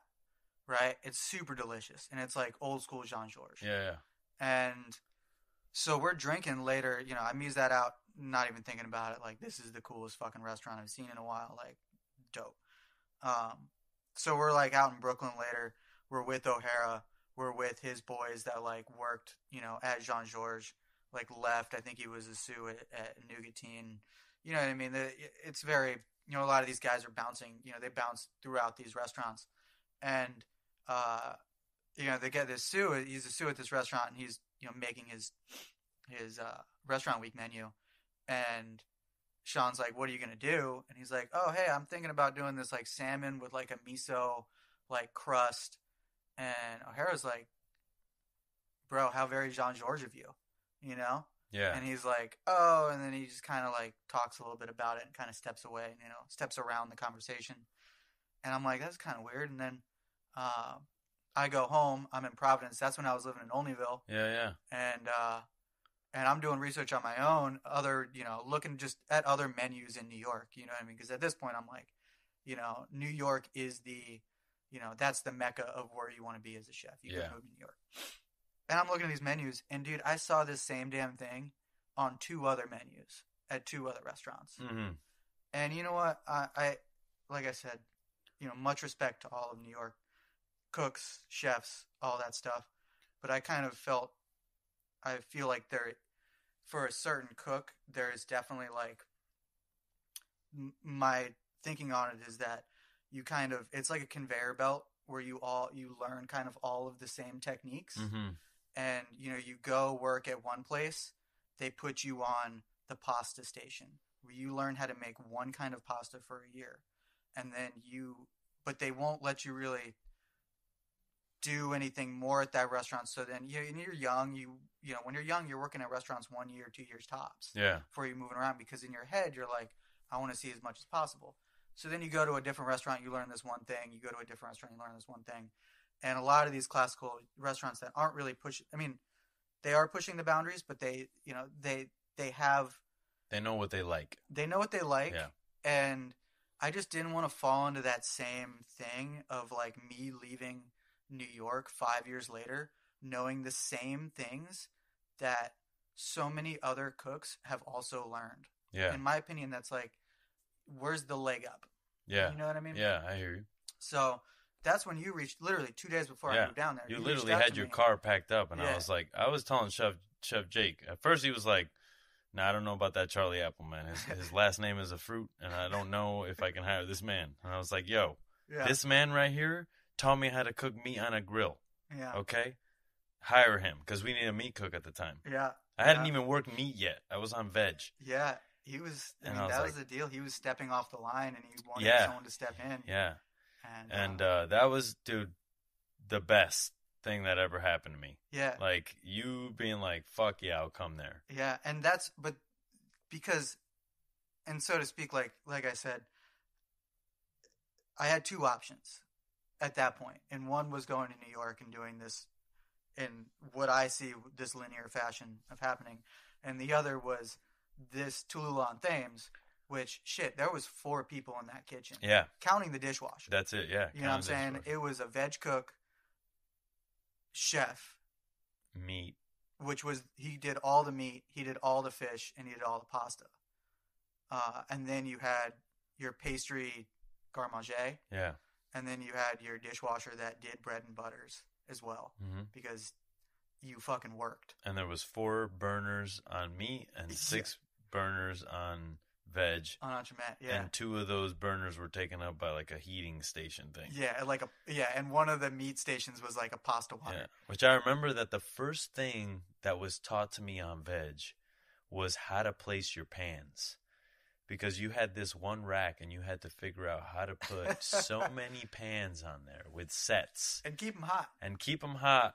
and know what they were when you put them there. Yeah, right? You got 2 tops, you got 3 yeah, tops, 2 tops, 4 3 tops, tops, whatever. Yeah. And sometimes you'd use the 4 top for a 2 top and be like, damn it, I got to fire another 2 people's worth of whatever. That was the other cool thing is like the kitchen was so small. The most amount of plates we could plate at one time was a 4 top. Well, one table. One table. If we had a 6 top, it was like Garmache, stop what you're doing. Yeah. We're using your line, and here we go. Yeah. 6 top was the most, and we had 2 of them. Yeah. Yeah. And dude, Kellyanne and Jake, they ran a tight operation. Dude. That was a war every night. Every night. Because they were booked solid. We were doing, 3-course tasting menus basically, but people would order a la carte too. 3-course or 5-course. Yeah, too. 3 or 5 course. That's right. And that was my chops right there. That's where I learned to like bang. But still hold yourself back and be able to do it with good quality and great intentions. Yeah. I remember one of the times that we'll say we got yelled at, and the thing that came out of Chef's mouth was, I was already frustrated that I had fucked up another thing. And he yells at me and he goes, "Cook with love." Like literally. That was so angry, so loud. "Cook with love." And I was just like, and it like sparked something inside me where I was like, something changed. And I was like, if I'm going to be frustrated about a situation that happens during service, then I'm going to use that energy and make positive things happen from that. Hell yeah. Like my pasta that goes out maybe 3 minutes late, maybe 4 minutes late is going to be fucking amazing. Yeah. Better than the fucking on-time pastas. Yeah. So that's something that you learn there for sure. Hell yeah. And then, and then going back to what I was talking about, like I said, you're going, Tallulah's was able to just, like I said, you're doing all your fish fabrication, you're doing all your meat fabrication, you're doing all your, your pasta. Like, you just learn so many things all at once because you have to. Yeah. And I remember, like, my first couple of weeks there, because I moved out of my place at that point. Yeah. You know what I'm saying? Like, I had given my notice. I was out of there, but I had stayed in Rhode Island. So I was living on Dan Wright's couch. Daniel Wright, what up? What's up, man? We lived on the same street. What are the fucking chances? I know. And you stayed up right up the street from me. That was awesome. I'm living on this dude's couch, and dude, I'm struggling because I've never cooked at a level of food like this. Like I can cook. I know that. I'm a very good line cook. And back then, I was arguably, in my opinion, one of the better in the state. You were literally the best. Like motherfuckers. Like when I fucking was like, when I was working at Trat, I was like, I want to be like Charlie. Yeah, that's how I want to cook. Like this man was tying 2.5-gallon buckets to his fucking apron and just crushing prep, dicing red bell peppers and just storing them on his person. Okay. And like, just doing 400 cover nights and slaying the beast, with perfect meat temperatures every time. Yeah. Nothing sent back. Like that is something to be said. Yeah. When you're doing 400 covers and everything is perfect and not one problem happens. Dude, those are the nights. Those are the nights. nights. You step outside. When you have that beer after that service, that is the best. You pass out in that big ass pile of boxes. Yeah. That you don't have time to break down. Exactly. So we would just throw yourself make a on mountain there. of boxes of unbroken down. At the end of the night, we'd have to break them all down. And you just get your ass whooped. And you just go out there at the end. They'd hand you like a beer or like a G&T in a quart container. And you just go fall into those boxes and drink that for like 6 minutes, 7 minutes, chain smoke a couple of cigarettes. And then go back and clean the fryers, baby. Clean the you got the scrub. Fryers. But that's the thing. So going to Tallulah's, I had still never, like when I was at, when you're doing 400 covers, you probably have 4, maybe 5 touches on a plate. You know what I mean? Yeah. You got, it's all pretty straightforward, and that's how you make it work.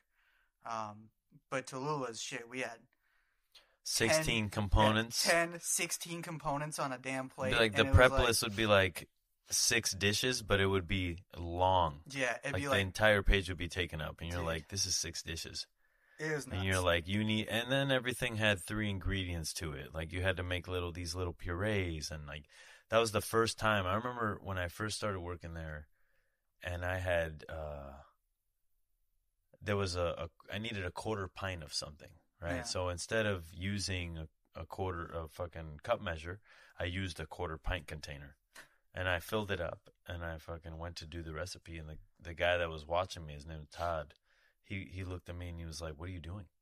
And I was like, "Oh, I got quarter pint of oil, just like the recipe says." He's like, "Get the fucking cup container.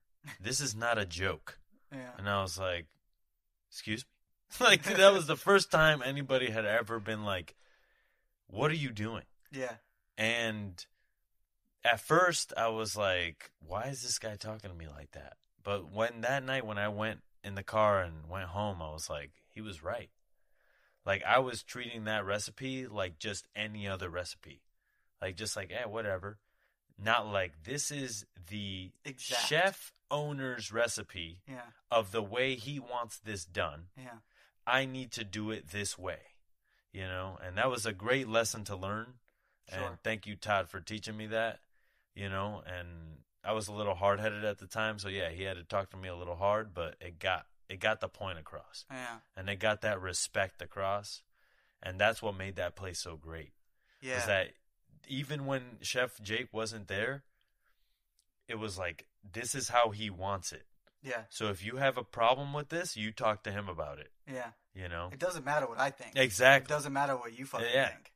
It's not about anybody, not but his cuisine and how he wants it executed. Because he knows more than we do. Exactly. You know what I mean? Exactly.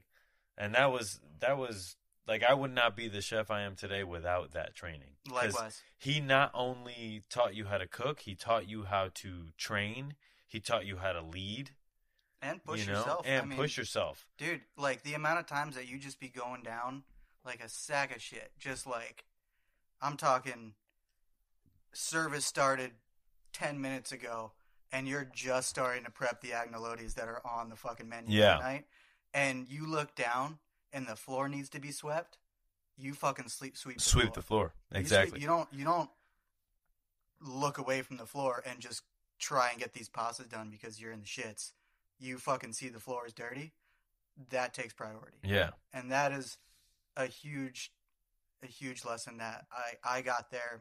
And I'm talking about like on a larger scale. Yeah, for sure. Like it's not, and that's the other thing is you know, reading a lot of these books young, like Michael Roman. I'm a nerd. I read all the. I know. All the books. I'm sitting here staring at a stack of books. Yeah, I mean, shit. What? Just like over 200 books, I believe. I'm making Hoshigaki right now, and I had to take my bookshelf down and turn that into my Hoshigaki rack. So I got just piles of books right now. Yeah, sitting in my living room. We're in Charlie's apartment right now, and there is more than 16 cases of persimmons in here. Yeah, you got to. That's what always like impressed me about you, man, because we lived together in Newport, Rhode Island, working at Tallulah on Thames. Yeah. And no matter what, no matter how long we worked, you would go home and work more. And I would be like, who is this fucking guy right now? Yeah. You got to. And that was what taught me like work ethic. It was like, you're not done just because your job is done. You go home, like your life is being a chef. Yeah. You live your life as that, and you just work all the time, basically. Yeah, and that's what gives you, that really is what changes you into the person that, you got two people, in my opinion, you got two people in a kitchen. You got, a tiny piece of onion scrap on the ground. You got the person that sees it and walks by it, and you got the person that sees it, picks it up, and throws it away. Doesn't matter whose it is. Doesn't matter who dropped it. Doesn't matter if it's the fucking guy I don't like that dropped it, and I saw him drop it. The onion's on the floor, you pick it up and throw it away, because at the end of the day, Jake Rojas, if he walked in there and saw it on the ground, he'd pick it up and he'd throw it away. Exactly. You know what I mean? There's so many people that cook with the mentality that they're just a cook, and they stay just a cook. Yeah. If you're a cook and you want to be a chef, you put your mind in the mentality that you are a chef, and you do whatever needs to be done to make things right.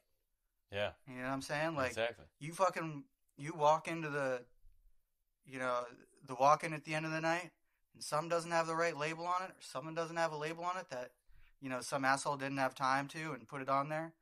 You put the label on it because everything in the walk-in needs to be labeled. Exactly. You know what I'm saying? You do the right thing. You look at the par stocks. You say, when there's one box of salt in the fucking dry store, you say, if you're not the guy ordering the salt, you say, hey, chef, we only got one box of salt, right? Can we get more salt?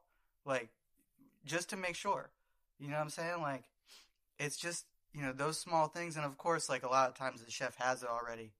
But you realize that if there's no salt tomorrow, you're going to the motherfucking store on the way in and picking up the salt. Or you're dealing with, you know what I mean? You have to deal with the fact that is like that.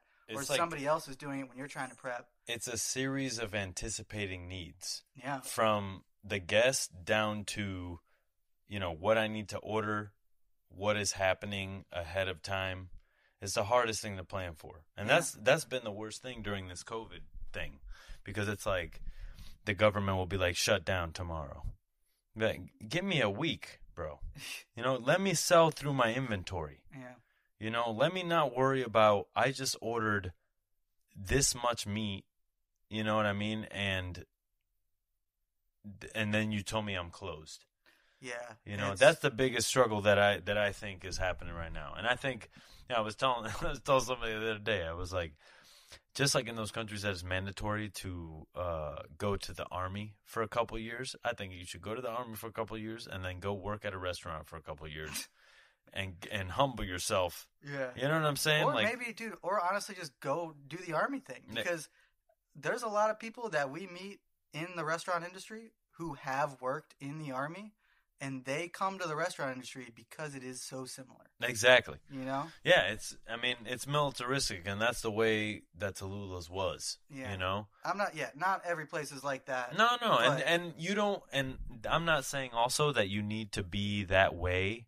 Sure. To be great, because there's people that are of a more calmer nature, of a more nurturing nature, that make it and are successful. Yeah. And I'm not taking anything away from that. Absolutely. But in the way that we learned, it was fucking militaristic. It was, this is how I want it, and this is how it needs to be every time. And the unrelenting standard of Chef Jake and Tallulah on Thames is what made us better chefs and cooks. Yeah.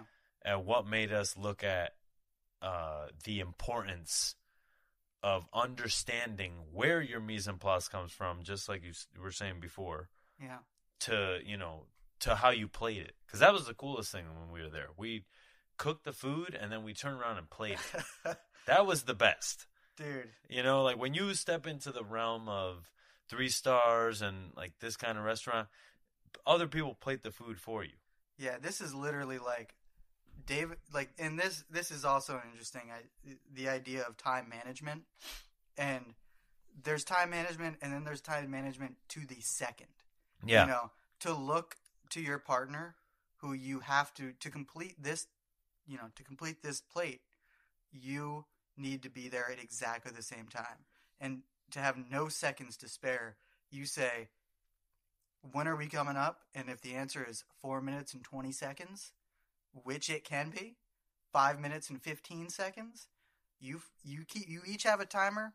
You hit that timer, and you better be up there in 4 minutes. Yeah, that's right. We do countdown timers. Dude, exactly. That was the first time I'd ever done that. I was like, all right, we're going to call 2 minutes. We're going to count it down. Dude, and to this day, yeah, I have that internal clock. Yeah. Like, dude, 6 minutes can go by, and I'll be like, I know it's been 6 minutes. Yeah. You know it's been 2 minutes. And then what I do is I test myself against the clock. Uh-huh. If I have something to cook or whatever, and I'm just doing a little R&D, like I'll put the clock on it. And then I'll, be like, okay, it's time to take that out. And I'll go to the timer and it's be 4 seconds left, or 3 seconds left. Love that. And that training is unstoppable. Yeah. And that was all because of Chef Jake. Because that was the first time that I had worked in a restaurant where, now that I am seasoned, I know that this is the way they work everywhere, is the times on the tickets. Yeah. And just having that deadline and knowing that there is hell to pay if you don't have that food up on time. Yeah. And just seeing down the road an hour while getting your ass kicked, cooking, plating. That was the best training I could have probably ever had. Yeah. Yeah. Trying to plate while you're basting meat. Yeah. Like, exactly. You know what I'm saying? Like turn around, get temps right while succeeding at that at the end of the night and having a great service. Like there is nothing like that feeling. Dude, and the feeling and coming up to that, like I said, that when you're prepping that service and you're like, oh shit, I may not make this, and you have that anticipation in the gut of your stomach that just feels like an air bubble, and you're like, and you don't have time to think about it. You just have time to prep as fast as you can. Exactly. And then to feel that wash away as you get into the groove of service, and then to crush and then end your night, dude, no better feeling. No better feeling. And the thing is, the stress happens in such a short window of time. Yeah. It's like 2 minutes at a time. Yeah. Of stress, of the hardest, most intense stress you've ever felt in your life. Yeah. Like, am I going to make it? Like, am I going to live? When you're wrapped up in that, that's the most important thing in your life. Yeah. Past anything. Literally the most important thing in your life. And right now we're talking about cooking food. Yeah, exactly. Yeah, we're talking about cooking food. We're just not cooking food. Yeah, we're not talking about saving lives. No. We're not talking about, the vast majority of things that people should be terrified about. Yeah. But still, when this is your life and this means the world to you, it's, like I said, that I'm sure there's a lot of other industries that get that same high off of that, that feeling and that, that anticipation, that fear, all that. And I'm, even within the industry, there's a lot of other, feelings that you're getting from it, but it's, you can't, and that's why people come back to cooking. Yeah. You know what I mean? That's why people come back, as people leave the kitchens, and then that's why chefs that work in restaurants will leave because they're like, I don't want to do this. They go do something that's easier, and then they come back. Yeah. You know what I'm saying? For sure. Because they miss it. Because they're not being challenged enough. Yeah. It's a challenging thing on so many levels, physically, mentally. Yeah. Just like, are you ready to take this on? It's incredible. Anyway. So you leave. We both leave that place, or actually I leave. I left did first. You leave before me? Okay, yeah. I left first. I went down to D.C. Obviously, you took over the other place, or you were a sous chef there? I was a sous chef down at D.C. Coast. That was really great for learning kind of the because as much as it's important to learn how to cook well, you do need to learn the business management side of it. And I remember you were like, I need to learn the business side of this. I need to go. And that was a really great place because it was so structured. And it had been, DC Coast was an institution. That restaurant was there. No longer exists, but 22 years, something like that. So, they had it dialed in. And to be able to just see how it all worked, you know what I mean? That was just, it was so helpful in my career. But, I, once again, working at that restaurant in DC, I kind of felt myself kind of once again slipping into that comfortableness, that just being comfortable. Yeah. And you're always, in any profession, you say to yourself, where am I in 5 years? Where am I in 10 years? Yeah. And at the time I was 25 down there, and I was like, fuck, man, I see myself 5 and 10 years from now still doing this in DC. And it's like, it's not that it's a bad thing. It's just, I wanted to travel more. I wanted to shake up my life a little more than Yeah, that, exactly. And that's when you were growing out your hair during this time. oh yeah. Oh yeah. Longest my hair has ever Yeah. been. But that's when you reached out to me. That's right. Because I'm telling you, I got to the restaurant, and I had my time there, and I was just in it, and Tyler helped me out a lot, and then I go to the garden, and I look at the garden, and I'm like, Charlie needs to work here. Yeah. Because you were the only roommate I had until that time that had plants. Yeah. You just liked plants, and you were like, hey, my dad taught me how to garden. He taught me how to garden when I was little. Yeah, and it's a skill that you have, and you like it. You love it. Yeah, that shit was like dope. You read books, like textbooks on gardening. Yeah. And I couldn't believe it. Yeah, man. I'd be there watching wrestling, and you'd be fucking reading fucking gardening books. Dude, you remember at Tallulah's? Remember the garden that I put on Yeah, top of man. the outside And you walk-in? put exactly. And Fuck yeah. that's what told me, like, as soon as I saw that garden, I was like, Charlie needs to work here. Yeah. So I called you immediately, and I was like, hey, get your fucking ass out here right now. Stay on my couch. Yeah. You need to work here. Yeah. And at the time, I was like, I can't do that. And then I was literally like talking to myself about it. I was like, Charlie, you're 25. You don't have kids. You don't have a girlfriend. You don't own a house. There's literally nothing keeping you here. I'm like, if there was a time to move to fucking California, and I'd never been west of New Orleans, I was like, the time is now. Yeah, exactly. That's out there. So I, packed up my car, or I gave, as you should always do, I walked in the next day and gave a 1 month notice to my chef. That's right. You know Not 2 weeks, 1 month. 1 month. Get it right, 30 people. days. Get it right. You know what I'm saying? You give them 30 days to hire the new you. Mm-hmm. You know what I'm saying? If that guy doesn't work out on day 29, it's not your fault. But if you give them 2 weeks and the guy doesn't work out, the first guy that they bring in doesn't work out, that's your fault. And well, no, if that guy doesn't work out, then and then you leave, you're kind of a dick. Yeah. But if they, that guy doesn't work out, and then they bring another guy in, it doesn't work out, and then bring another guy in, which they can in a month, that's not on you anymore. You know what I'm saying? So, in my opinion, they can always wait. For sure. As much as they're like, I need you fucking here right now. If they want you enough. You gotta do you, baby. You give them 1 month. So I walked in the next day, I gave them a 1 month notice. 2 days after that 1 month notice, or 2 days after leaving that restaurant, I got in my car with my brother and drove out here. That's right. And I think sometimes it's crazy because loyalty can be the biggest factor in your success, but can also be a detrimental factor of your success. Mm-hmm. If you stay somewhere too long because you think you have a duty to that place and you're not getting any better or learning every day, then you have made the wrong decision. Yeah. You need to move on and find something that really challenges you. Yeah. And I was so happy when you're like, yeah, I'm fucking coming out there with my brother. I was like, fuck yeah. Get to meet your brother. You had a great road trip, man. Tell me about it. We stopped at Matt. I mean, Benton's Bacon House. Yeah, right? Dude, we used to buy so much bacon from Benton.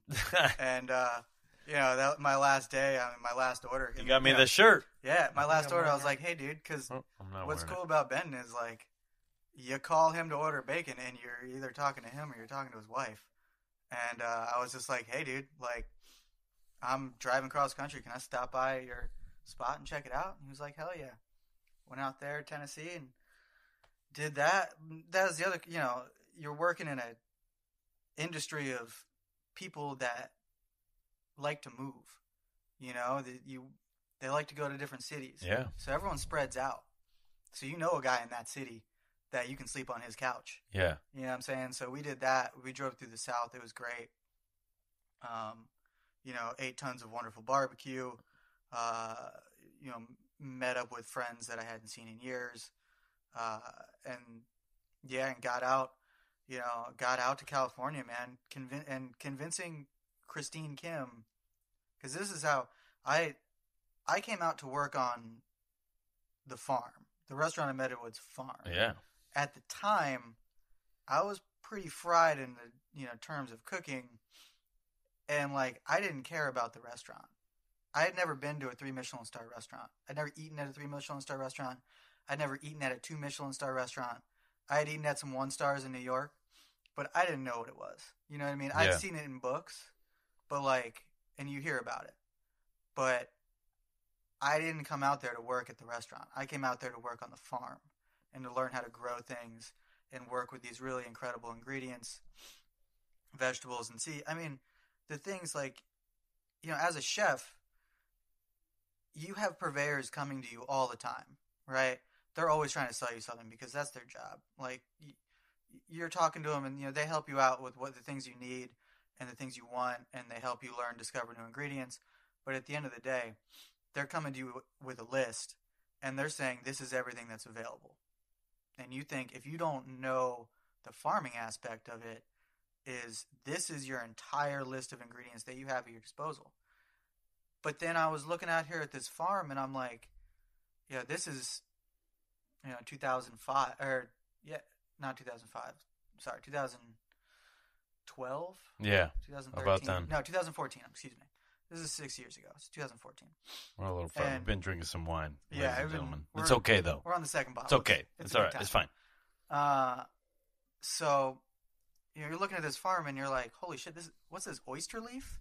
This is a leaf that tastes like oysters? That was a badass leaf. You know what I'm saying? There was no, like, at the time, Chef's Garden hadn't really gotten huge. I certainly wasn't using it. It was there. I'm obviously not knocking that. It's a really wonderful company and farm and all that. But, like, I'd never seen oyster leaf. I'd never seen anybody ever list oyster leaf on their, as a available thing to buy. Yeah. Like, I'd never seen sea fennel. Like, I'd never seen... Like, there's so much stuff. Ice plant. What the fuck is ice plant? Yeah, You're exactly. talking about a plant that keeps its bladder molecules on the outside of the plant. Sounds disgusting, but this shit looks like it's covered in a disco ball, and it's salty. You know what I'm saying? Like, it's... That farm and, Chef Costa's approach and all the people that have ran that farm is incredible. Because at the time, it was more of just... It was just more of an idea of what am I trying to say? At the time, it was more of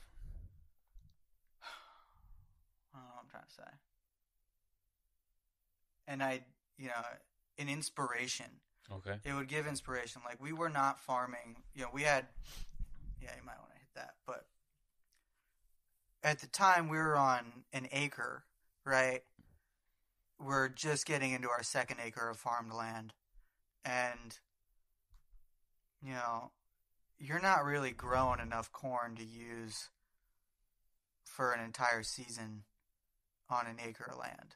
You know what I mean? So at the time, it was just, we're growing 145 different crops in 30 feet 30 feet of bed space. So a lot of these are herbs. A lot of these are experimental, like tomatoes, peppers, all these crops that are really there for inspiration to the chef. So that's what's really cool. We're not, at the time, the farm was not really there for production. You know what I'm saying? The fact that they grew cool things, I'd be like, okay, here's your regular harvest, but here's like what we've been working on. Yeah. Is like something that I had never thought of. I was like, this is a farm doing R&D.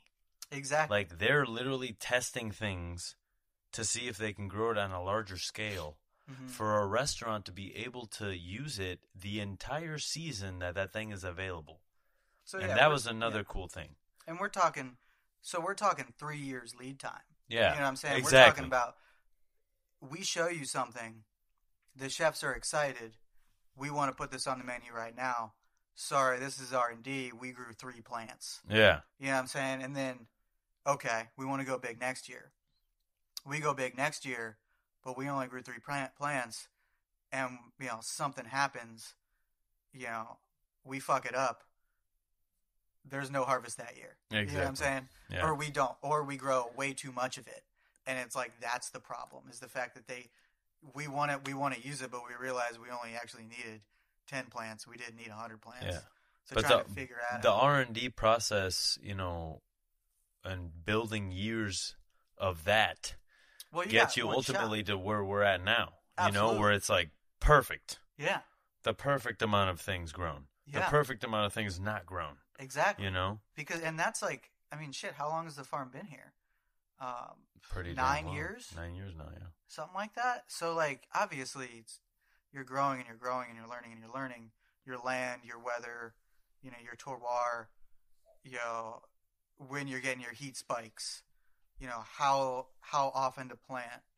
You know, that takes years and years to figure out. And especially, and now what's happened with Zach, our farmer, and Amy's, our farmers, and, you know, the rest of the crew. Shout out to Zach Shout Yoder. out to Zach Yoder. Amy Smith. Amy What Smith, up? Big ups. Now they're able to just anticipate. Yeah. You know what I'm saying? They're knowing. It's pretty remarkable, man. Dude, they're seeing like, that shit in the catalog, and they're like, I know these guys are gonna want this, and I know how much of these guys are gonna want this. From the evolution of, like, you know, you work at the restaurant. Took me 3 years to get to sous chef.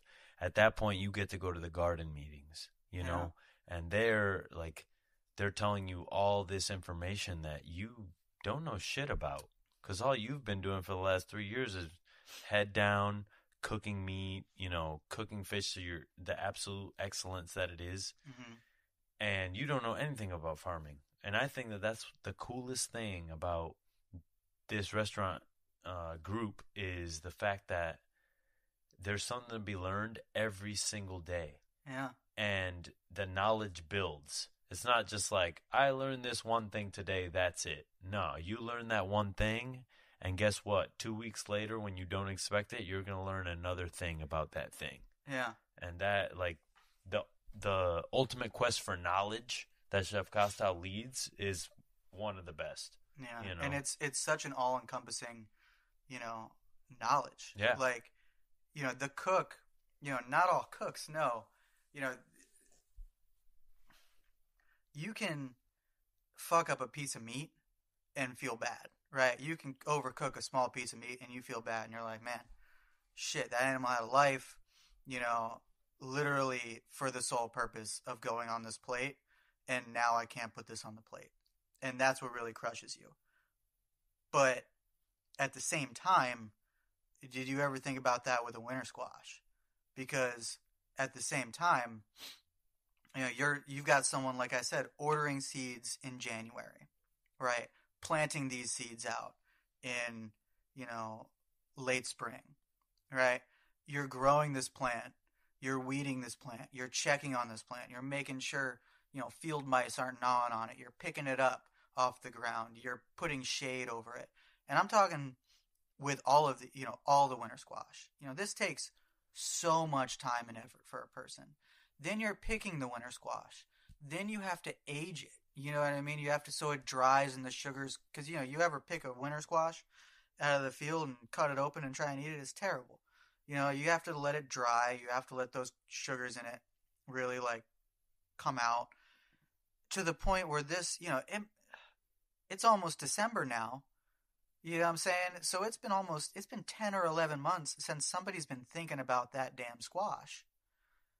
And now the cooks, a sous chef is down here at the garden being like, hey, I fucked this squash up.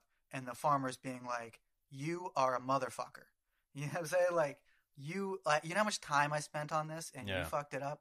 Like, that reverence of a cook and cooks, sous chefs, for them to be able to look at these ingredients and know really and in the grasp, you know, of things. The entire process that it takes to make this thing. So much work to make this small thing. When you say farm to table, like, it's easy to say that, but do you really know? Yeah. That shit takes 6 months. Yeah. I mean, you're looking at, and that's the other thing is, like, how many people think tomatoes are ready in May? A lot of people think that. The 5x6 tomato is one of those anomalies to me that I'm like, they literally named it the 5x6 tomato because 5x6 fit in a case. Yeah. They named it by the fact that they genetically modified it to fit this many in a case. Yeah. And I'm like... Or bred it for that specific reason. Yeah. Like, they didn't breed it for the flavor. They didn't breed it for the flavor. You know and what I'm saying? that is the coolest thing about the culinary garden at Meadowood is that they grow things for flavor. Yeah. You know? People in California at the farmer's market grow things for flavor. Yeah. And it nutrition. makes you sad about the fact that most of the farms in America, meaning most of the farmland taken up in America, is just these GMO farms making, basically growing corn to keep the fucking economy of fast food going. Yeah, and all the other shit. Yeah, growing that shit. All corn, the other bullshit. So they can feed those, literally not even to feed people corn, to feed animals shit corn, to feed people shit animals. Shit animals. But yeah, dude, it's really wonderful like that.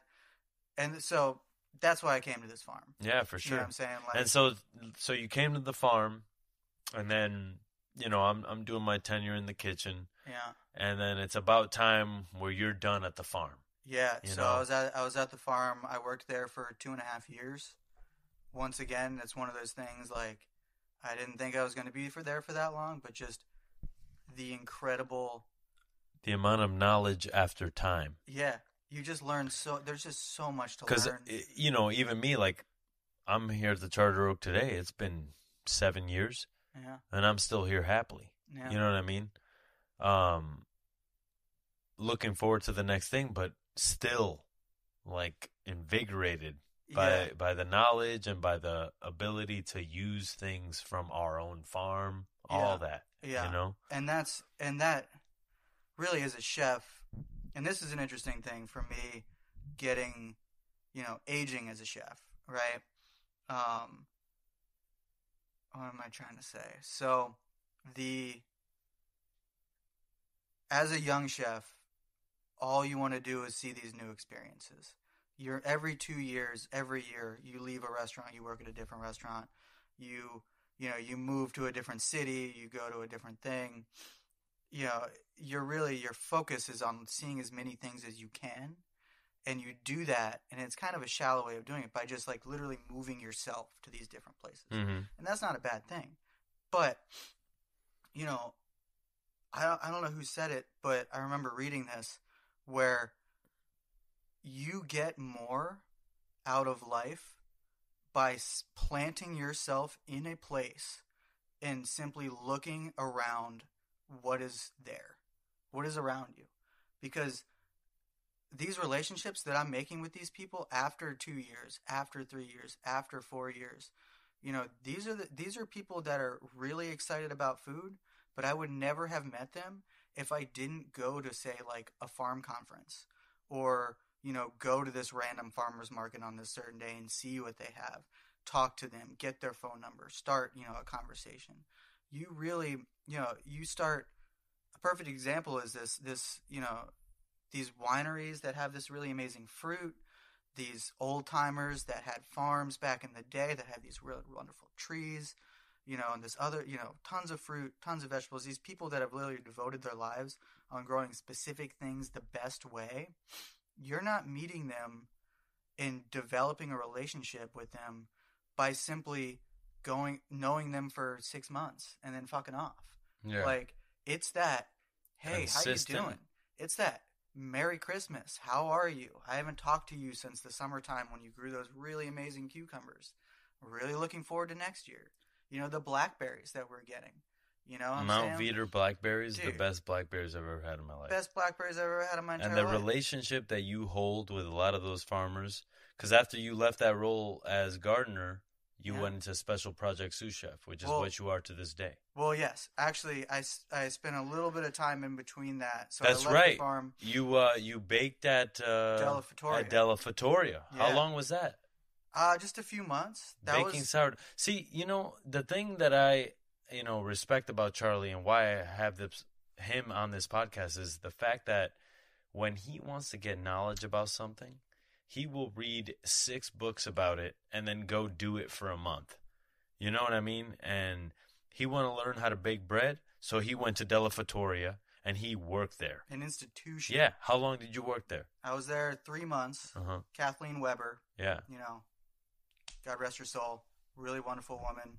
Incredible baker. This is an institution that many San Francisco Bay Area chefs have gone through. Yeah, for sure. And, you know, just to be there at that. Almost the originator, the OG of the sourdough in California.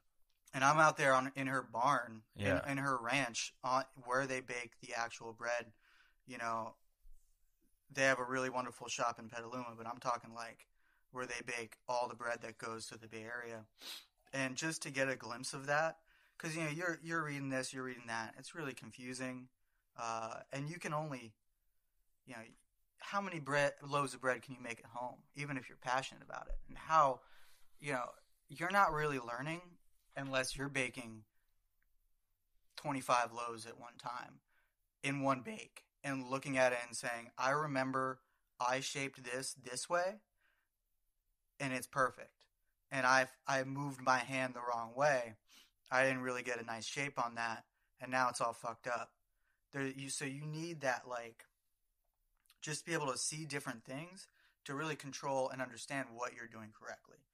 And I would have loved to continue doing it longer, but, you know, this next role at the restaurant was, you know, spoken about. Knocking at your door, baby. Knocking at the door, but I really needed. I cannot, you know, the value of hands-on experience of just doing it day in and day out. I mean, we do, you know, Monday through Thursday, we'd bake 1,000 loaves a day. Saturday, Sunday, we'd break 2,000, 2,500 loaves a day. And, you know, to see that start to finish and the work that goes into it, like, it's incomparable, that knowledge. I remember you let me know, like, you know, that you went there and they were like, hey, this bread sucks, Charlie. Like, why are you doing this? Yeah. Why are you mixing this bread like this? You're like, damn. Yeah. You know, it's the same deal with everything. It's like you do it exactly the way they tell you to do it. And it's just that process of being able to do that skill as well as they can. And it's hard. Like I said, any restaurant you go to, any job you go to, you always suck at the beginning. But it's literally it's like when someone's doing it, you watch their hands. And while they're doing it with their hands, you are imagining doing it with your hands, right? So you already have that feeling in your head. And then the next step is, okay, you're allowed to do a little bit of this with me. And then that way, you don't look like a complete asshole when you know what I'm saying? Yeah. You have don't know how to do it at all. Yeah. So you have a little bit of thought into it. And then there, it's just practice and repetition. That was one of the things that I loved about Chef Jake. Because he would put his hands on you and show you how to move. Yeah. He'd be like, no, you move like this. You dance like this. Like, this is a dance, and this is how you do it, sir. Yeah. You know? That was... The molding there was great. So you went to Del Fattoria, you baked for this time, and then you go back to the restaurant. Now you're Special Projects Sous Chef. Yes. What is your first thought here? What are you working on? What do you even think this position is? So, in my head, this this position is focused on its long-term projects, whether that be building relationships with local farmers, whether that be making misos that need to age for a year, whether that be making hot sauce that needs to age, vinegars, things that take a long time. I'm talking things that you need to keep up with. You either look at every day, you stir every day, you move every day, sometimes twice a day. Like these things that may not come to fruition for 6 months, but you're the guy that's got to baby them. You're the guy that's got to realize who has, you know, seasonally working with these farmers, who has the best cherry, right, that you can find. One individual cherry. That is the best. Specific varietal of cherry. And we're talking fruit varietals, which we're talking tree ripening fruit, like stone fruit specifically. You've got 2-3 weeks window, you know what I'm saying, where that's available a year. So you're trying to figure out, I need to find this variety of cherry. I need to find who grows it the best. And I need to figure out A to Z how I can preserve that to get through 3 months of service. You know what I'm saying? Like, and that's complicated. You know what I'm saying? That's having the foresight to understand what a dish is going to look like when it's not even on the plate, when it's not even, hasn't even been R&D'd yet. And it's figuring, all right, each dish is going to have 3 cherries on it, right? Each dish is going to have 5 cherries on it, right? So multiply that up by 80 people a night. Yeah. Right? Multiply that by 3 months. All right. Minus, lower it down because some of them might be ugly. Okay, I need 80 pounds of cherries. I need 200 pounds of cherries. I need 400 pounds of cherries. Yeah, you need 383,000 each cherries. Yeah, how many pounds fit in a jar? Let's get these jars here. Like, we got to buy the jars. We have to realize how much. Are we going to preserve them in syrup? Are we going to preserve them in vinegar? Are we going to do a hybrid of the both? How is this going to look at? Figuring out how much we're going to need. Trying to figure out when the fuck I am going to process all these things. Yeah. Because, what I'm saying? I'm working in this kitchen where service is going on, prep is going on. I can't just roll and take up half of the stove top. The area. You know what I'm saying? I can't just be spreading out. Our walk-in was what? Tiny. 5 feet wide by 12 feet long. It was a jail cell. Yeah. If you were to measure it by a jail cell. Where are we going to store 400 pounds of cherries on top of all of this stuff that's coming in every day from our farm? 8 by being 11. Put in there, all the things, all the proteins, all the fish, all the pastas, whatever. Like all the dairy. Like, trying to navigate that whole thing and do that for cherries. All right? And then we move on into, That's right. Not just after cherries are you done. Then we move on into plums. Then we move on into this. Then we move on to that. And, sometimes a lot of this is going on at the same time, especially in the summertime.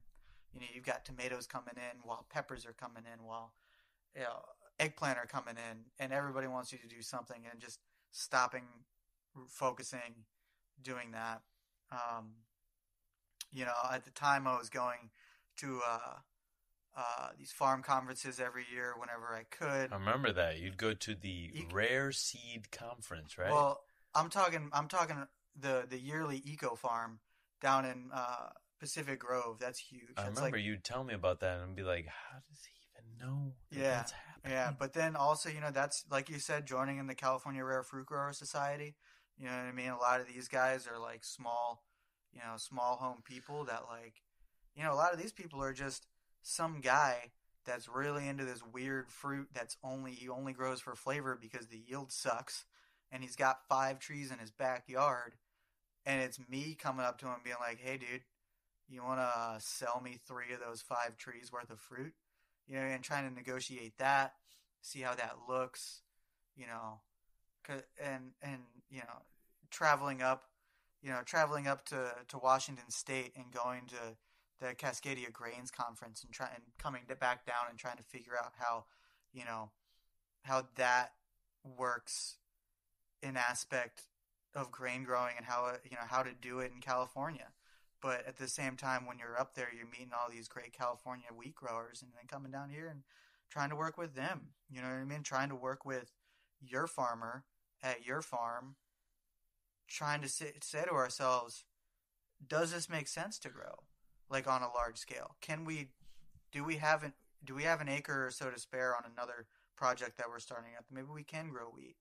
You know what I mean? Grow a spring wheat through the winter, a lot like they do down here. And just these big projects, and that's where it started.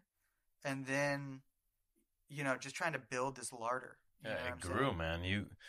So you basically went from preserving fruit and making pickles to making cool shit like misos, and kojis, and just amazing shit that takes days and effort throughout those days to make that shit happen.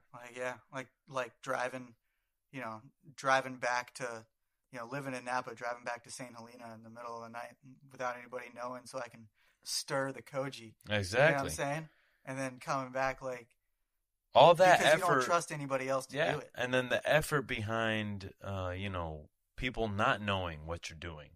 Yeah. And those people going to that restaurant, eating from that plate, and getting the information like, hey, this comes from this farm, but did you know that Charlie spent all night prepping this shit? Hell no.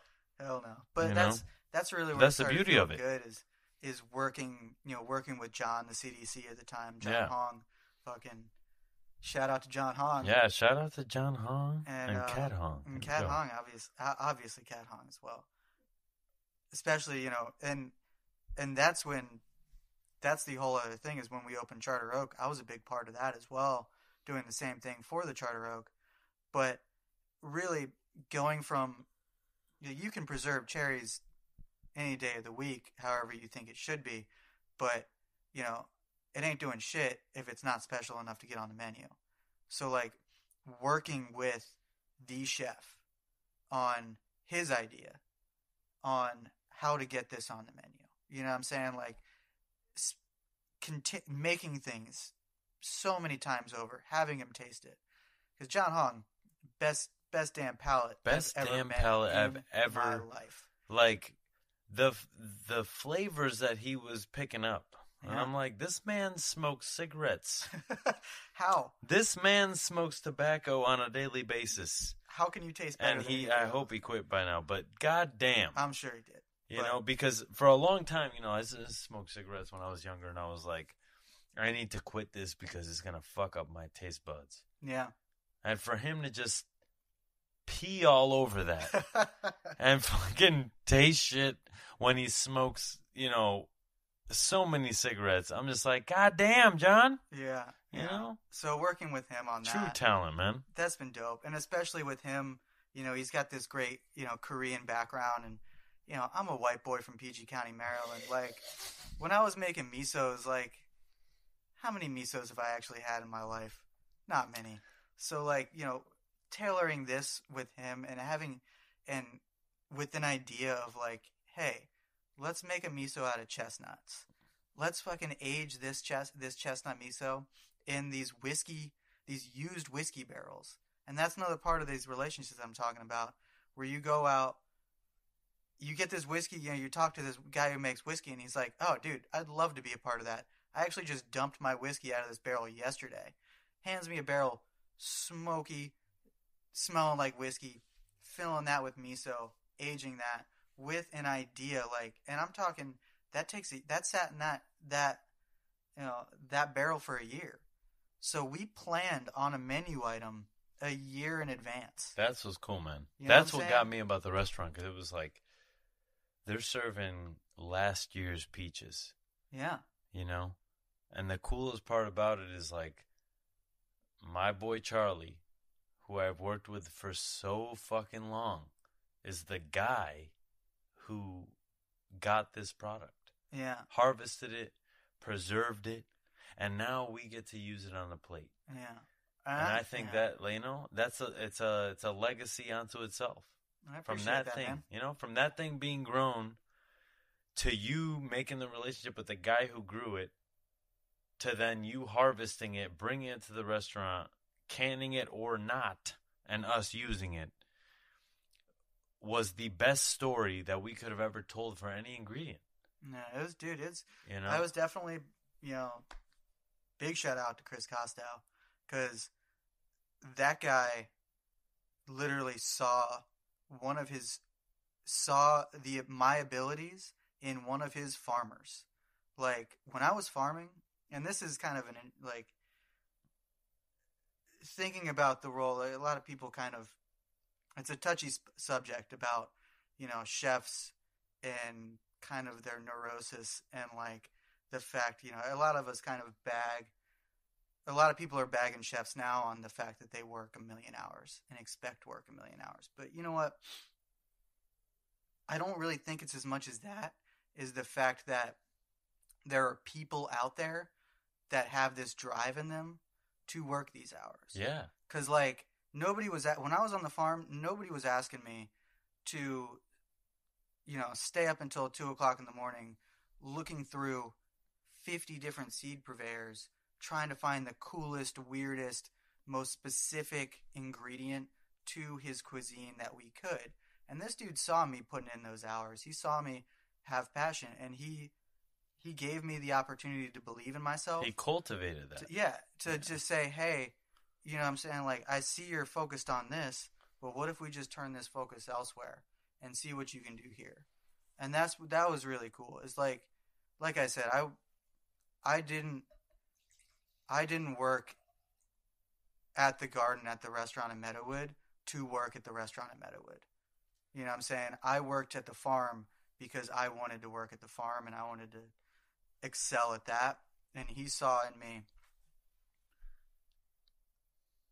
what I could achieve in that role, and he did. And then I was able to do it, and I you put that laser focus on it, and it's a shit ton of work. From when I got there, knowing what the larder was when I got there to when after you took over the program and literally doubled it, like I was like, God damn. And it always makes me think of this one. I watched this one documentary on Netflix about homeless people on Skid Row. Let me tell you how this connects. Right? I didn't start out homeless on Skid Row. He didn't start homeless on Skid Row. That's not what this connects. Okay. All right. So this man is talking about this old lady on Skid Row, and he's like, you know what? If I had a garden or a farm, I would just have a farm so this little old lady could put her trash in it, because she was a trash collector. Right? They're all homeless. Mm. And I was like, this is the same scenario where it's like, you need to build Charlie a bigger room because he is going to fill it with preserved ingredients native to California. Yeah. Where else will you find that? Yeah, dude. Fucking nowhere. I'm talking about chrysanthemum flowers, lily flowers, all mushrooms. When I say all mushrooms, I'm not going to go into what kind of mushrooms, because I mean all fucking mushrooms that are native to Northern California. That are edible. Yeah. Yeah. Not the poison. And all these things, and it's like you walk into this room, and the only reason you have those ingredients is because of one man.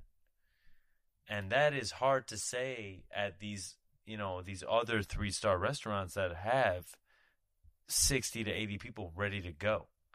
Yeah. Ready to go harvest those things. Mm-hmm. Like, the fact is, this man did it on his own, and maybe with the help of us sometimes, Yeah. And that is one of the biggest victories I've ever seen in your career. Yeah. Well, and none of it could be done without the fucking thinking behind Chef Costow and the restaurant itself. Yeah. And with all the people that came before then.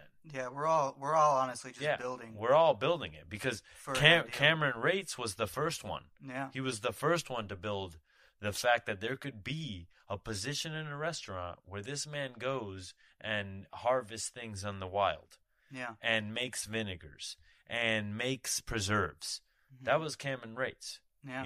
Shout out to Cameron Rates. Yeah, shout out to Cameron Rates. And it's like, it wouldn't have been done if it wasn't for that man's interest, and that interest piquing itself in Chef Costow and him being like, this is valuable toward the cuisine that I am building. Yeah, let's develop this. Yeah. And, you get there, you double the program, and it becomes amazing. And I got to say, the best part about it is you look at both restaurants, and you're part of a lot of those menu items at both restaurants. Yeah. And that's what's cool about it. I mean, that's why you do it. Yeah. Like, there was, the 20, like, I ain't gonna lie, the work was put in.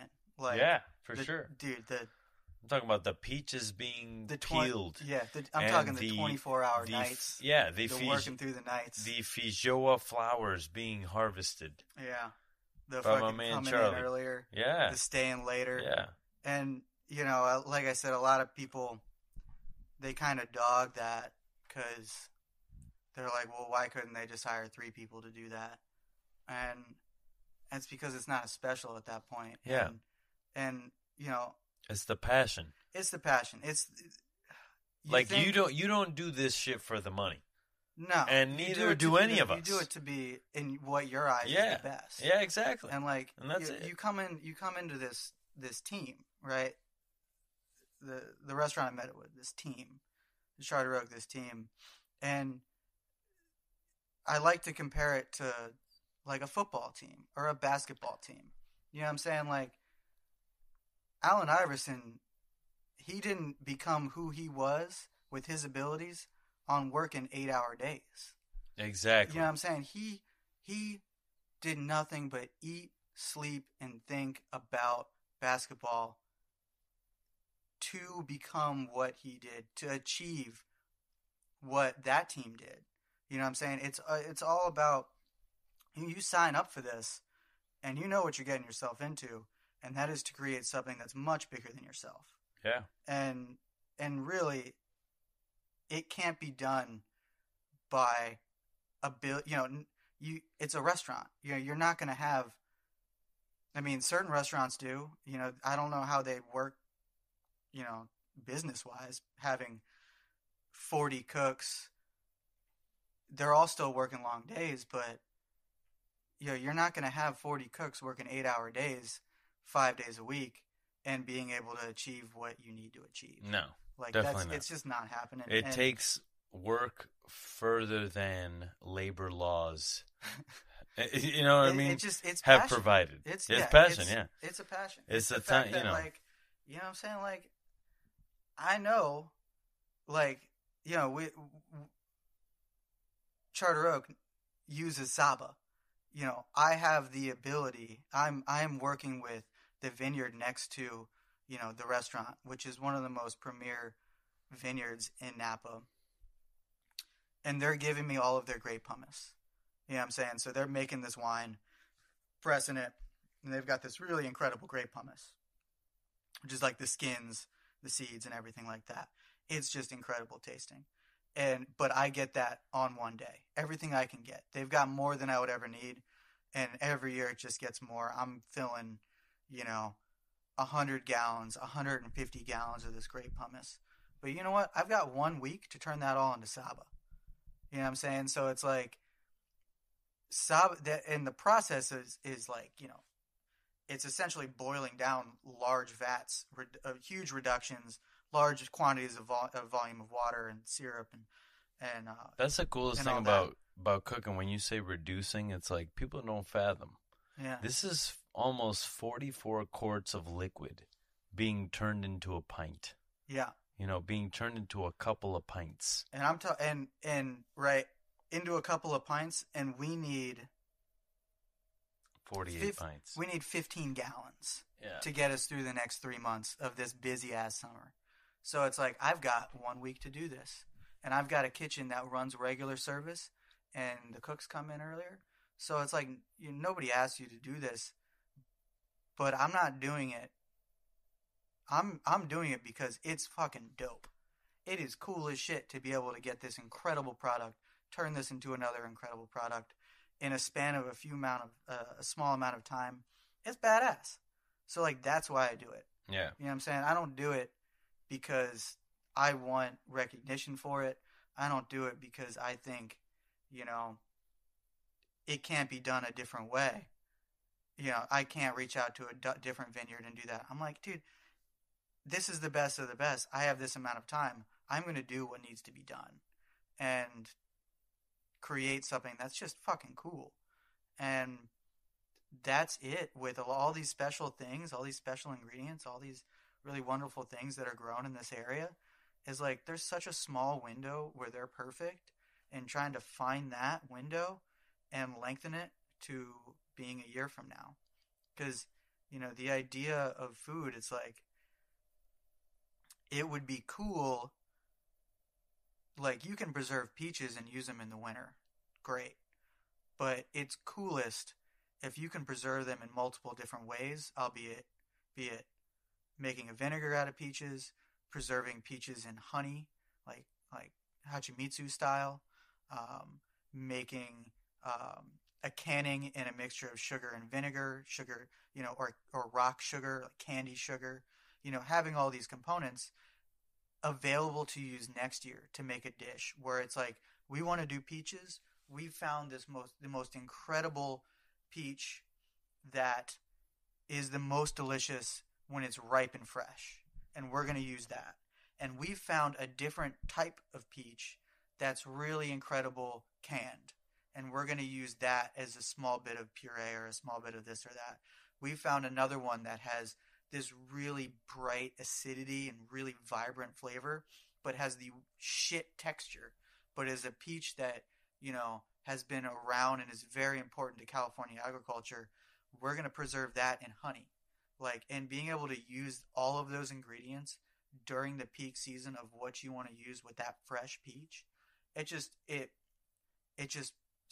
puts, you know, speaks volumes to what that ingredient can be, what that dish could be. That's true. And that's the focus of what, you know, Chris Costow and his methodology, and or that's not a real word, I don't think, but his view on food and his dishes and how that really like focuses that, and how that's really affected how our farm works, how our cooks think. How many cooks out there are thinking, you know, we have our menu planning for our farm in January for the summertime. How many cooks are really, you know, thinking of a dish that they're going to put on the menu in August, in the first week of August, that, you know, has to sit down in January when it's rainy and cold as fuck out, and you're standing there trying to picture a dish. What kind of tomatoes do you want, chef? Well, let's figure it out. You know what I mean? I want this type or that type. I have a vision of this. The farm works with it. You know, and they might, because at the end of the day, a lot of the cooks, they're not looking through these magazines. They don't know every single tomato in the world that's out there. So they're talking to the farmer that has better knowledge of what it could be, who's looking for that specific thing that the chef doesn't even really know he needs or wants. And that starts so much earlier than you could ever imagine. And that's what's really cool about this entire project. These long-term projects, these special projects. That's what's cool about it. But fuck yeah. Yeah, man, that's what brought me here. That's what, you know, that's why I've stayed for, you know, shit. In March it'll be 7 years. Yeah. And, I mean, I've been working with Charlie now for 13 years, yeah, you know. It's been a long time, dude. Yeah, it's been a long It's been sick time. to see you, you know, to see you grow as well as a chef. Like, how cool it was, honestly, for me to come, you know, put my focus on working on the farm and watching you succeeding in the kitchen, and the amount of pride. Because, you know, once again, because like, you had something to fucking directly do with that. I literally gave you your first job. Yeah, man. Where I was, you know, watching you do all first the sous knucklehead chef things. Yeah. And all the to dumbass watch shit. You I remember a better chef. There was one time where I was, you know, I got an order on Garmager, and we were pretty busy. Not that busy, but, you know, busy enough to where you were on the station, and you were making this salad, and you're like, I'm not going to put it out till this time. And I was like, what's up, man? Why don't you put it up now? You know? And I just had that mentality of like, yeah, just crush it. Just get it out as soon as possible. And it's like, dude, they ordered a fucking filet. Like, this shit's going to take 25 minutes to get there. Like, I'm not going to fuck their experience over getting this salad out early. Yeah. You know? And that really showed me like, oh, this is much more than just like, I get the tickets, I make the food. It's, if I make this food at this time, how is that going to affect the guy who's cooking the meat later on in this meal? Yeah. You know? And that is one of the most important lessons to learn as a line cook, is respect for the other stations. Yeah, it's working as a team. No matter how easy you think that station is or how hard you think the station is. Respect everything. Yeah. And there's so much more that you don't even see in the front of house. Exactly. You know, like, exactly. Why don't they pick this up? It's like, because maybe they have fucking shit to do. Maybe they're pouring wine. Maybe they're pouring wine. Maybe they're talking to the guest. Yeah, exactly. You know, and that was one of the cool things about Charred Roque, is like, you go out, talk to the guest. You know what it's like to talk to the guest. And that's another thing about, you know, Chef Costow that's cool, is like, he made you talk to people. Mm-hmm. He made it important to be able to talk about what you're doing and why you're doing it. In front of people. That you don't know. Yeah. Because there's a lot of times where, when I first got there, I was tableside commis. And it's like you had to learn how to talk to people. And that was the first time what I realized was like, wow, this was important.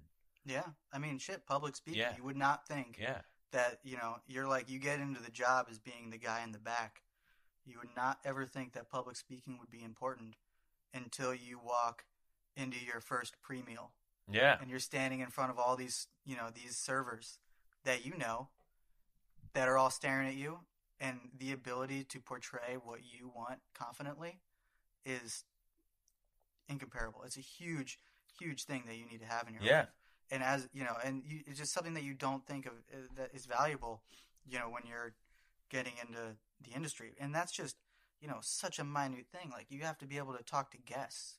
You have to be able to talk to investors.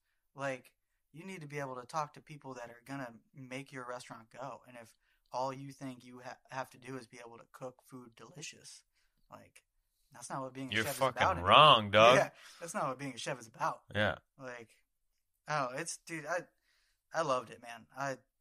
I can't say enough how cool this industry is and what you can do in it. Yeah, man. Some of the coolest things that I've, learned from you is like the relationship that you can have with certain farmers at the farmers market. That's Thursday market, in Marin. It's like, all those people. Yeah, I've been going there every Thursday for 4 years now. Yeah, man. It's like the fact that, like, you were gone this past couple weeks, and I went, and it was like they would be like, "Hey, man, where's Charlie?" Like, I don't want to fucking talk to you about the peppers, dude. Yeah. Where is the man? I'm calling him right now. And I'm like, "Yeah, man, he's on vacation. Don't call him." I'm getting that phone call. I'm out in the middle of the Utah desert. Yeah, and they're like, "Yeah, I don't give a fuck, dude. I'm calling this guy because I know that he knows what he's talking about." And I'm picking up. Yeah, and that respect right there from those farmers at the farmers market is invaluable. That's cool, man. Because those are the people that grow the shit that we use. Yeah. And there's no other person. Just as you said, if like you fuck up the crop, that's it. Yeah. There's no other like, oh, well, maybe we can make this work. Like, no, it's not perfect. Yeah, that's special thing. It's gone. Yeah. You were waiting until next year. Yeah. Talk about a rug pulled out from under you, man. That's a lot of shit in this industry. Yeah. That just could go wrong like that, and that's it. Yeah. Not to mention all the crazy wrong in the industry that's happening right now, but that's true. That's another conversation. That's another conversation for another time. Yeah. But Charlie Appel, thank you very much for being on this podcast. Sure, it's good to shoot the shit. I hope you people found this inspiring. Yeah. And just know that Charlie is on to some fucking crazy shit in the future. We're working on some stuff. So listen out to him. And what's your Instagram, Charlie? That would be Charlie Appel. Just Charlie Appel. Appel. Not like the fruit. Not like the fruit. Just like John Coffee. Not like the coffee. Or just like the coffee. Right on. Well, appreciate it, Dave. Yeah, man. You're the man. And I'll talk to you soon. Signing off, baby. Later. Sucio Talk. Charlie Appel. Charlie Appel. Charlie Appel. Charlie Appel. Charlie Appel. Charlie Appel. Charlie Appel. Charlie Appel. Charlie Appel. Charlie Appel. Charlie Appel. Charlie Appel. Charlie Appel. Charlie Appel.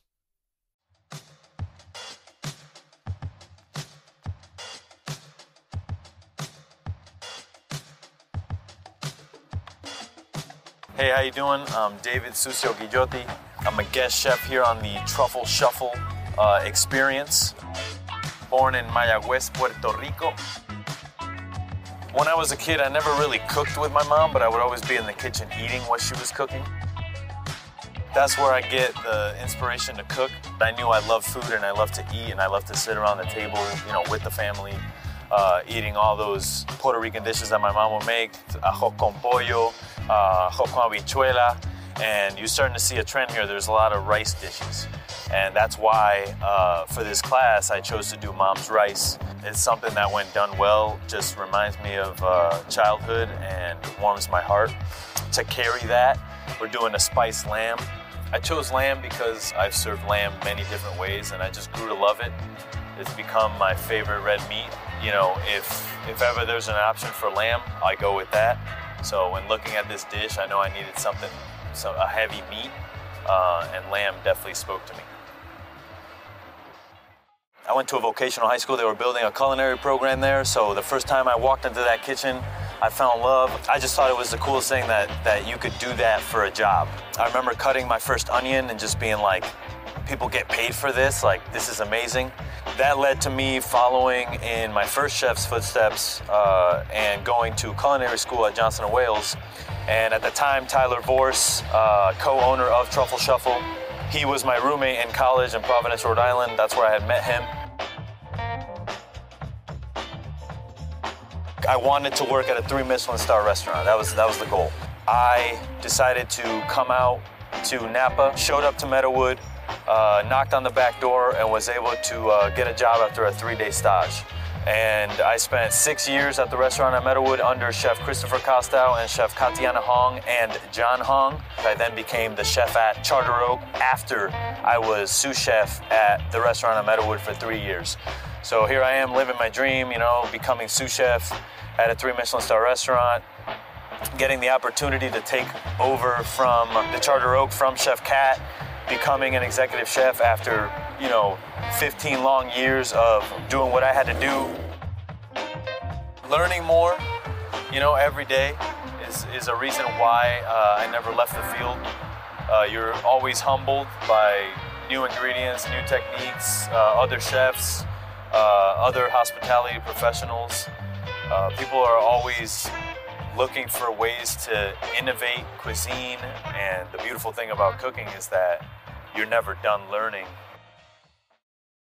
I think Truffle Shuffle is beneficial for both chefs and the guests. It's amazing to me that you can teach people to cook this well virtually, and better than any accolade will be the legacy you leave behind.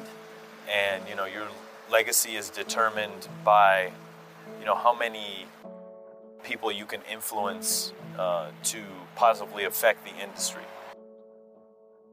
Whether it be how many chefs come out of your kitchen, how many people you teach how to cook, whatever that may be, those people will carry a piece of you forever.